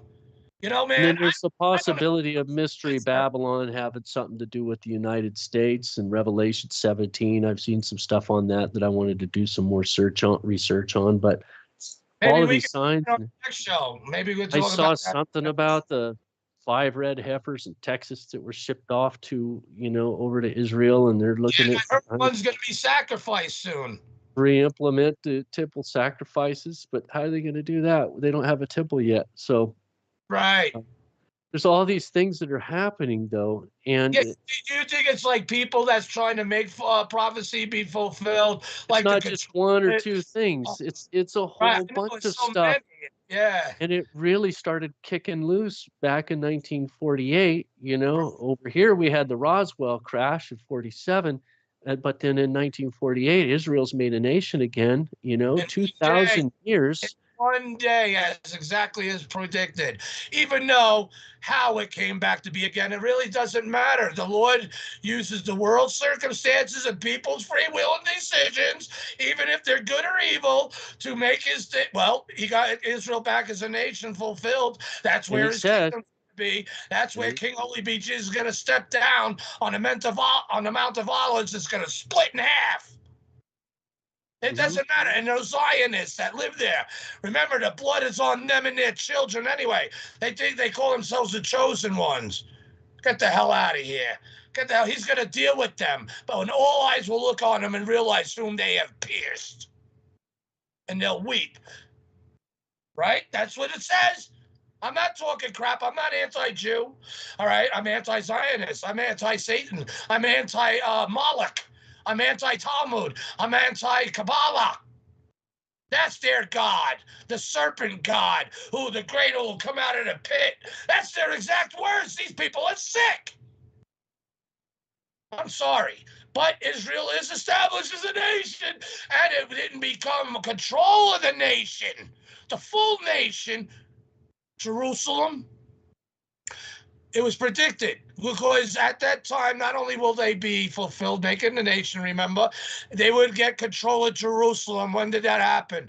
The 1967, what was it? 3-day, 6-day war, some shit like that? Yeah, I think a 10-day war, I think. Therefore, they got Jerusalem, fulfilled it. They've held Jerusalem since. The time was near, right? But now we're talking about sacrificing red heifers. They're trying to do away with the Islamist problem there. I'm sure if there's a plan for a temple, which they say they have, the Dome of the Rock will be getting going soon then. But there's all these other things that haven't happened yet, like the Antichrist. The Antichrist hasn't been revealed. The restrainer hasn't been taken out of the way. But not a whole lot left. There's nothing really that I could think that's left that needs to happen. Do you think well, all right, but let's put this into like a timeable, realistic perspective of those fulfillments. Will it be the Antichrist who will come and then initiate the means to build a temple, or will the temple be built before he comes to power and/or obviously takes control of it and has his throne, where he's going to declare himself as God? You know what I'm saying? What I do you don't think? That I don't know 100%. I can't say. Because we can freely speculate. We must. That's why the scripture's there. In fact, I don't think that there's any. I think that every single prophecy that had to happen before Jesus returns has happened. And the one thing that's left is the restrainer taken out of the way in 2 Thessalonians. That's the one thing that's left, because once that happens, then all this other stuff will cascade. Let's hope that coincides with the taking away of those who are his. The dead will rise first, and the rest of the living will be caught up. 2 will be in the field, 1 will be taken, blah, blah, blah. We get the point. All instantaneously. Now, and then taken for the wedding dinner, right? While this guy's on earth doing his shit, and then time's going to come back.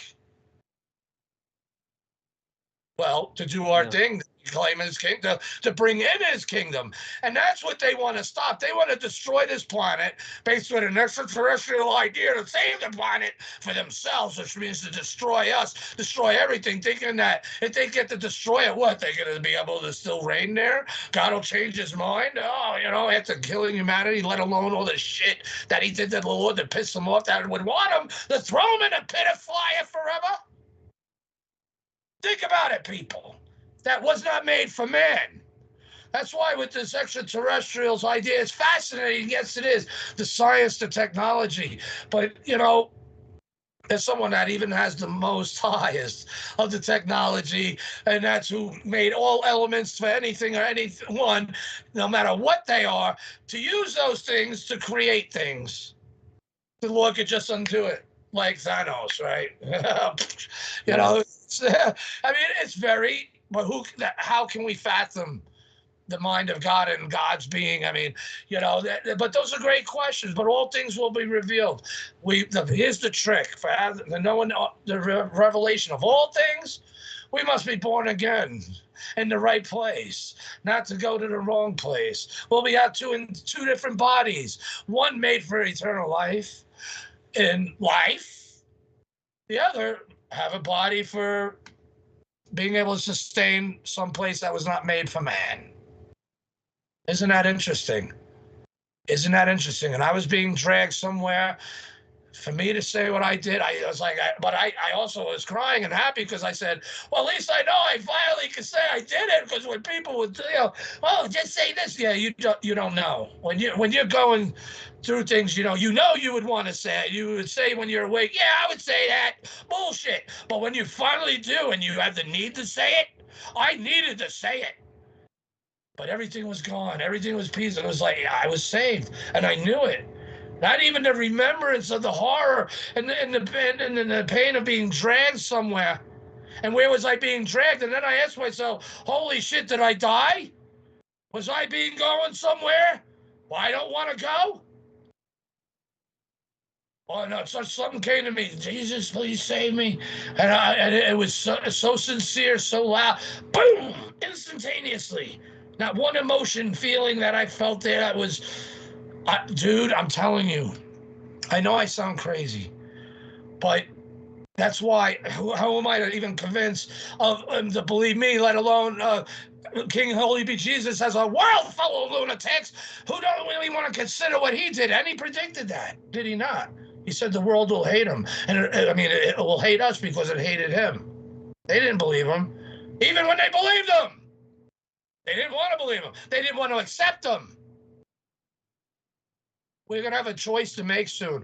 And John Milor, I definitely want to have you back on the show. Are you willing, sir? I know I'm a different type of animal. Yeah. All right, that would be great. Yeah, let's keep in touch. I think, you gave us a lot of time tonight and a lot to chew on. Give us the name of those 4 books I have listed on the page, and which do you recommend first? Christian ufology, aliens in the Bible, the strong delusion, aliens and the Antichrist. Which books do you think, even though I don't know if I have them in order of how they should be, which do you recommend you should start out with first? So Christian ufology is the second edition to Aliens and the Antichrist. So if you read Christian ufology, you don't need to read Aliens and the Antichrist. Can you tell me before you answer, am I way off? Am I way out in left field, too crazy in what I'm saying? Or do you concur with some of this? I concur with a lot of what you say. All right, yeah. Thank God you understood me. It's not easy, but these are things we have to deal with. You start reading my books, and you'll see that a lot of the points that you're saying, I actually wrote in my books, and this is part of the prophetic wind that I was talking about. Like, obviously, God's been talking to a lot of different people, and we thought that we were alone, probably. I mean, I used to have dreams where I was abducted and stuff when I was a kid, and that I was trying to convince people of otherworldly life and stuff, and they were all making fun of me and stuff. So I used to have these dreams when I was a kid, but then when I turned 21, and Jesus came to me in a vision, which I didn't even talk about that here. But I had that experience when I was a kid too. I didn't talk about that here either. With you, I will.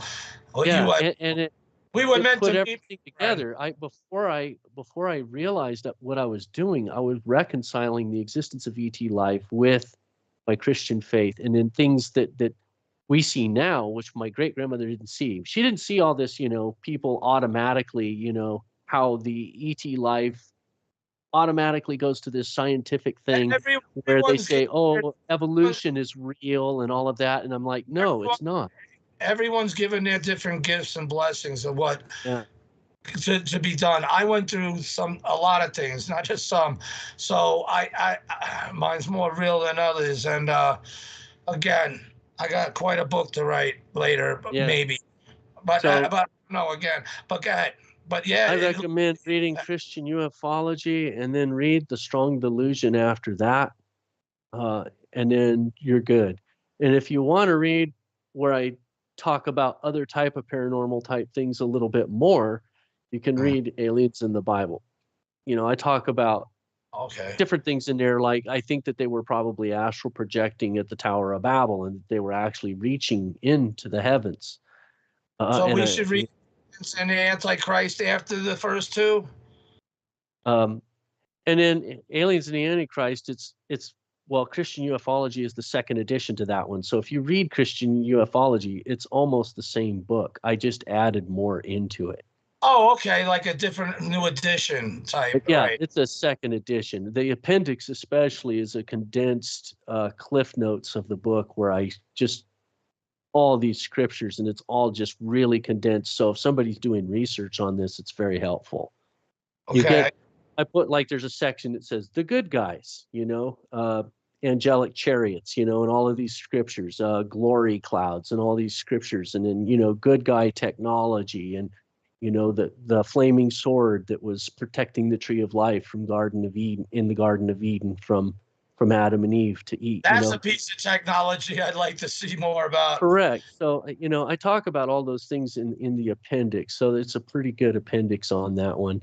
And then the strong delusion is actually half of the book talks about the Bible and ETs, but then I actually researched the Quran and the Hadiths, and I found the ET presence in there and in their eschatology, and I found all of that stuff, and then I married it up with, like, here's what the Bible says, here's what this says, and they actually match, except they switch the antagonist and protagonist. So I talk about with each other. Yeah, so it's a help. Saying. It's interesting. You can actually learn a lot about end times prophecy and fill in a lot of the gaps doing that. So that's what that book does, and it's very important. Yeah, and half of it is like basically dedicated to that other piece. And I do an exhaustive study also on the jinn and what they are. I believe that they're Nephilim, and there's all these reasons why. It makes 100%. It makes perfect sense that that's what they are. So those are the books. My website, johnmilor.com. I think you have it on there. And then, of course, if anybody wants to email me or have any questions, I always answer my emails. So jmilor@yahoo.com. My name, Milor, JMILOR @yahoo.com. Cool. And if anybody even wants these books for free, I email them for free as long as you give me a review on Amazon. Wow. Yeah, you sent me a few there. I can't wait to read them. I'm going to get them on my tablet. So, because those look enjoyable. You don't have them any as audio books, though, right? Yeah, actually, Amazon recently came out with audio, and I converted some to audio. Really? But the only thing is that I didn't I just put it out there real quick, right? So you'll hear it talking, and then you'll hear like the number 5, right? Or the number 6 or the number 7, because it's packed with references, right? Those books are they're researched and they're packed with research. And I put my findings of where I got the information. So because of that, you'll hear all of these references and stuff. So as a narrator, you can't just skip over it. AI, you have to take the time to go through and remove it. And it's thousands. I have 750 Bible references alone in Christian ufology. So it's probably better just to read it. You'll hear the person talking say all of those references. So it would be kind of like slow hearing it. But so reading it, you don't get that. Now, if I were to take the time to go through, it's probably spend a month just doing that for one book, Right. It would be pretty hard. Well, there's always future books to try to blend them, know, but the important thing is you got the material out, the product's out, so that counts. Well, definitely, I had a good time on here with you, and, got to touch base on some very provocative and, but so before you go, though, so what are your predictions after Monday? And, well, not predictions per se, thoughts on what we could probably expect to see within the next year, compare in a Okay. I think timetable. we can safely say that in the United States, something big, potentially horrific, can happen, might happen, that will disrupt the election. I think it's a given. They're going to try to do that. Okay. So whether or not that is a natural phenomenon, like a gigantic thing hitting in the ocean or whatever it is, they're going to be looking for an excuse to declare martial law. I'm really hoping this doesn't happen. We already see kind of what's going on with the border crisis and stuff, and that appears to be their main vector. The invasion, our replacements, our replacements, they're coming to get their free shit, your shit. Yeah, so that's what happens if a certain person wins the election. Either way, it's going to be mayhem in this country, and I don't know. It seemed to be coming unhinged. Every election, it becomes worse and worse and worse, and they keep calling this January 6th thing an insurrection, and yet I'm scratching my head on this. Like, okay, 2 unarmed people were murdered, 1 beaten to death with a club. No cops died. So who's the insurrectionist? People getting murdered over vandalism, and you're calling that a threat to democracy? And here's the thing, too. How would President Trump be doing an insurrection on his own ass? He was still president. He didn't have an insurrection against himself. It was their cover-up of their insurrection, of their takeover. And I found out a lot of things, like about what happened in Watergate. There was CIA operatives in there, actually, with Watergate. And here I thought that that Nixon was the crook all this time, and I'm like, well, wait a minute. I think he got kind of railroaded too, And so the CIA and the FBI, all of these government organizations, there's factions within them. I'm saying they're all corrupt, right? Or that they're entirely corrupt, but there's factions in there. Infiltrated. They break off, they use this secrecy stuff like a currency, and they get their little cells and they do their own thing. And UFOs and the technology and the biologics. What do you think of the Grush? What do you think of Grush being who he is and what he was saying and not saying and hinting at? Well, all the more interesting stuff was in the skiff, I'm sure. But they did say enough to basically straight up say, yes, there is ET life out there. It's real. They disclosed. Bingo. So that's what's different about this. And our military did this. That's what's different about 2020 than any other. Let's talk about it, instead of weather balloon, instead of this, instead of that, instead of scratching your head. Now they're basically saying straight up. They're using funny words like non-human biological entity, like, come on, it's an ET, all right? Get over it. Yeah. Exactly. It might be multidimensional. Here. Panic in the streets, you're going to kill your mother, kill your neighbor. We'll make you want to do that. And that's, these people are crazy. So there's going to be more of that. But the big things that I feel in my gut, I feel like we're on a precipice. I just don't know when it's going to ignite, but when it happens, it's going to be quick. There's big things. There's, a gigantic thing that's going to hit in the ocean, like a mountain, right? That's a comet or an asteroid or something. That's prophesized too. Its name is Wormwood. Yeah. Yes, that's going to happen. Right. It may happen in our lifetime. The rapture's going to happen. It may happen in our lifetime. We may encounter nuclear war. Russia might just finally get sick of it and launch something on us. I got to give a lot of credit and a shout out to Putin and thank him, because he's taking a lot of shit. He knows what's up. He knows what's up, at least, who these people are, what they're doing, these Nazis, communo-Nazis, communist Nazis, kid fuckers, satanics, communist New World Orderers. These people are crazy. and thinking that they're going to have the type of dystopia they want to usher in and depopulate the majority of us by 2030, and they need 5 billion gone by next year. Boy, how can you get rid of that? A nice nuclear war will help with a lot of that, wouldn't it? This is sick.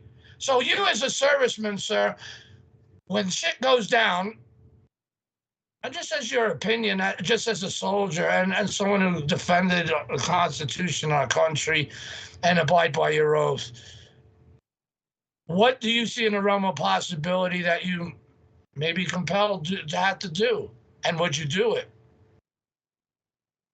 So, tough question. Yeah, I actually shooting people. You're at the door now. You me, Fox. I will defend my family. You know, I will Oh, defend but we're all I will lay my life on the line for my family. Right. I will.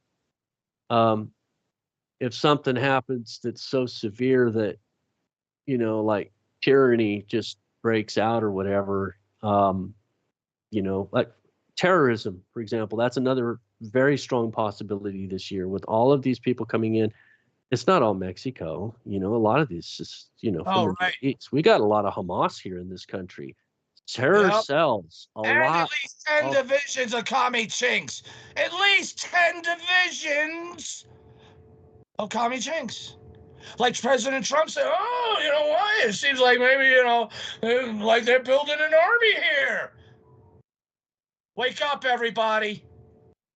That's the type of things I'm talking about, sir. And you as a, you know, your family, but what would you be compelled?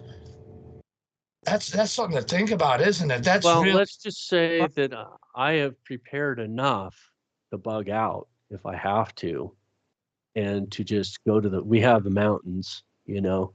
I know that you can't really hide from anything these days. They got satellites, they got drones, they got all that stuff, you know, they can probably find you, whatever, but I wouldn't make it easy for them to track me down and kill me. Right. But I've always had this weird, like, thought in the back of my head that maybe someday I'll need to bug out. Our government or whatever is just going to get so wacky, I might have to just leave, you know, might have to take my family and just bug out off grid, out in the middle of nowhere where no civilization is, and try to live out there, which is very hard. I'm a big fan of these shows like Alone and stuff, and I think there's a reason why these shows are on. They're showing people, like, here's what you might have to do. Our government has been stable for a long time, remarkably, but it's basically run its course. It feels like, not that I am advocating, you know, revolution or anything stupid like that. No, I'm not. But it's upon us. We have an army. Enemies here now. Yes, we could have like gangs coming around raiding houses left and right. You know, we don't know how this is going to transpire or what's going to happen, and we need to be ready for anything. So, yeah, and I would say I live in a community where a lot of us probably pretty much are ready, kind of, in a way. But it's hard to say because you don't know what you're preparing for. All I have is just this overwhelming feeling that I'm on the edge of a precipice, and that there's a powder keg somewhere.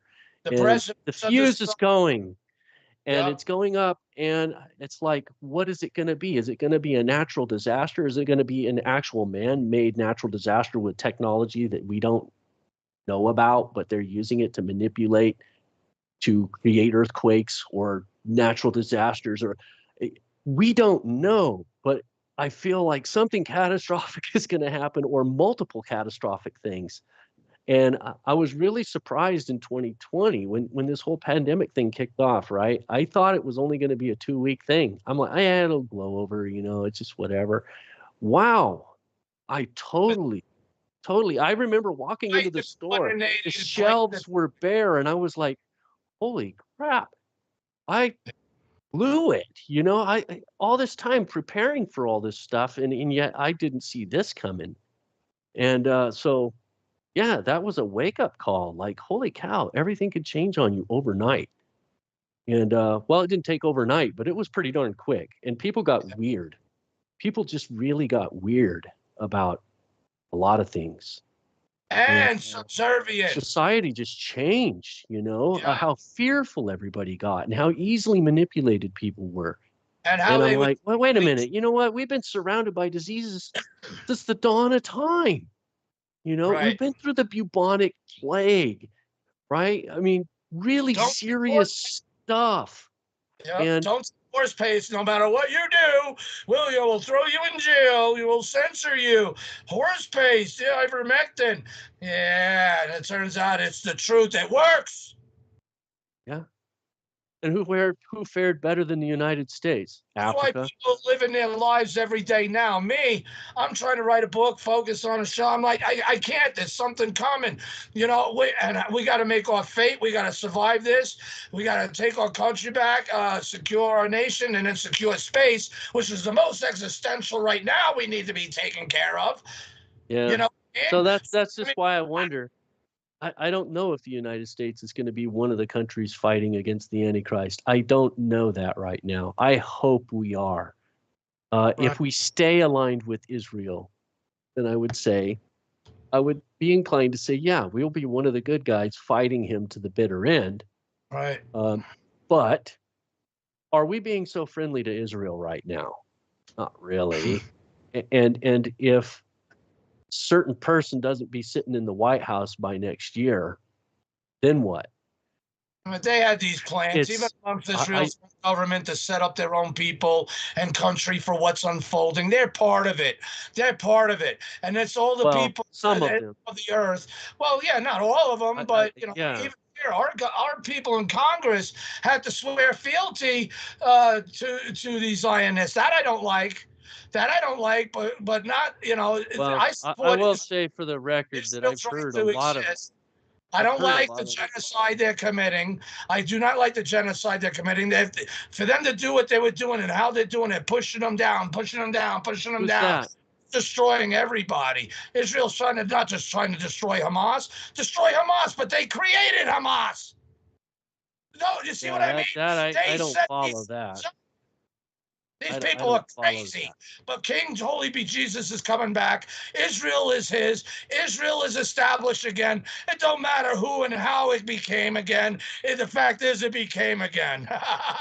To man's own free will, he knew it would come in again. And it's going to be used to his advantage because it's his kingdom. It's his land. It's his pride. It's his, what is that called? The apple of his eye. It's his established place to where he had set forth. So it don't matter what man, anyone, any government, nefarious or not, are going to determine Israel's Israel again because the king is coming and his throne's going to be in Israel.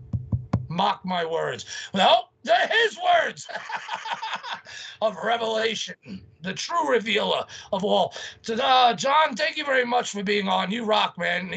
You get me excited, but we're in exciting times. So let's talk again soon, maybe in a couple months. If you like, you come back on.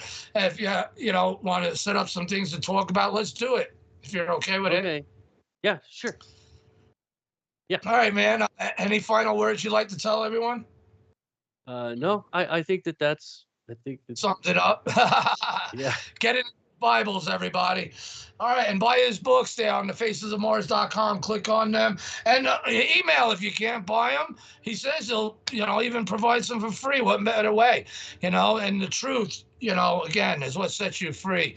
And King Holy Be Jesus said to his disciples, who they didn't believe, that they would be able to heal people and do things. You don't charge them because he gives it freely. So I know you're in the right spirit, sir. We were definitely meant to meet. So I'd like to thank you for being on again, and let's talk again soon. And also off record at some point, I want to talk to you about some of these things. But you say you touch base on them in these books, so I'm going to look forward to that because it's not something I'm never letting go. Let's put it that way. You can't. You've experienced something. All right, man. So you have a good night, sir. All right, so I believe he is gone now. Oh, no, I accidentally clicked the button. So, yeah, I just wanted to conclude. And, all right, man. Great show. What do you think about our buddy right behind me? Have you ever seen it looking like that before? I bet you haven't. Nowhere else. No one has. It's unprecedented. Boy, look at that. It looks so much different than how NASA gives it to us. Ah, wow, it actually, do you see a face there before you go? Do you say, hey, that looks like a face? Or your opinion or no? Kind of, maybe. High profile, but. Yeah, a little bit. Yeah. But anyway, there's something to ponder because that's up there. Was it part of that angelic civilization that was there? You know, that war. They nuked whoever these guys are. Fascinating thing to think And that's about. what we could talk about next time a little bit. Yeah, let's do that because I think it's worthy. And maybe we could pull someone else in on that because those are important subjects. So thank you very much, John, for being on with us. And I look forward to talking to you again, sir. All right. Thank you. Bye-bye. All right, thank you. All right, good night. Thanks for being here. All right, everyone, there you go. There goes John Milor. Hopefully you all enjoyed it. Why am I hearing myself? Hopefully that makes a difference.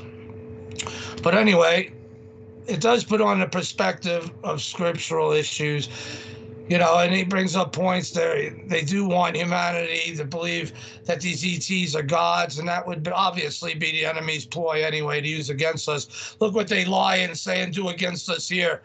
And yet many people are still, you know, thinking that we're going to keep having jobs every day and food in the stores and everything. Well, yet all that is being worked on to be taken from you and to kill you. Wake up. All what? Based on an extraterrestrial idea. We're all bringing to this point to save the planet. For who? I don't know about you people, but in the coming days, as the Martian revelation comes and your tolerance and you know, forgiveness, I hope for the show not being on as much as it used to be. Well, you know, it'll be coming back. Believe me, I ain't gonna go nowhere. I got things going on. Please pray that this book gets done good and right, and it makes a blessing for us to start on the next book. Me and Green are going to do based on pyramids of Mars. Then I'll start on book 2 of the faces of Mars, beyond mere tricks of light and shadow with other faces. Yes, lots of material I have to make books. But what's the point if everything's going to shit? So on that instance and that note, it's been fun. I had a good time, and that's what counts, right? So all I know is that we're going to be continuing to shake cages. Good night.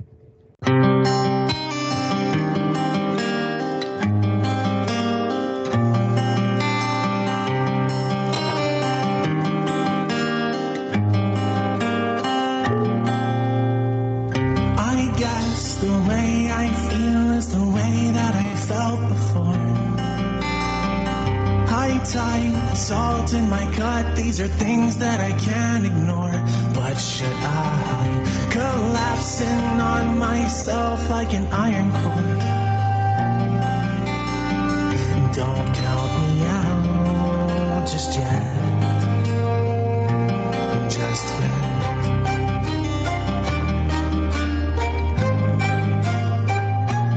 Just yet.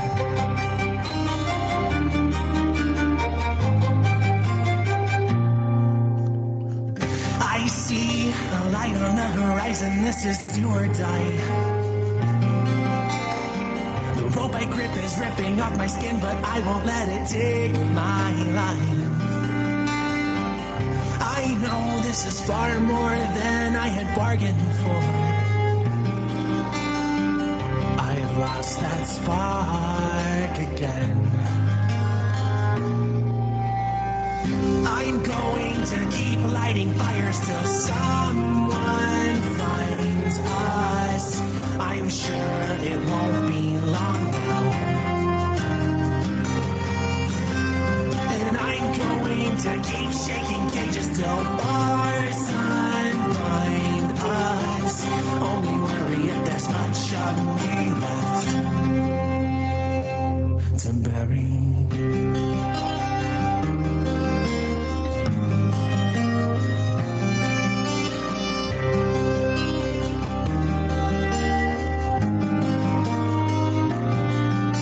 I never let a son, and I really underestimated created all of this and made it. People living day to day, and then it hit me like a truck of foundation. My limitation, creating mass assimilation for a better education. As ignorant, devastated, globalization, flawed in every single way. I hope it's my medication. It's upsetting. I can see the overwhelming fascination. Armageddon's not the one you want, but it's the one you're getting. So this well is stronger than it was before, but I'm still afloat for now.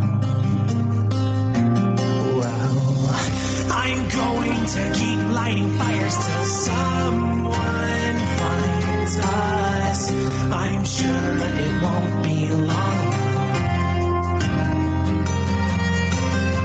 And I'm going to keep shaking cages till bars unbind us. Only worry if there's much of me left to bury.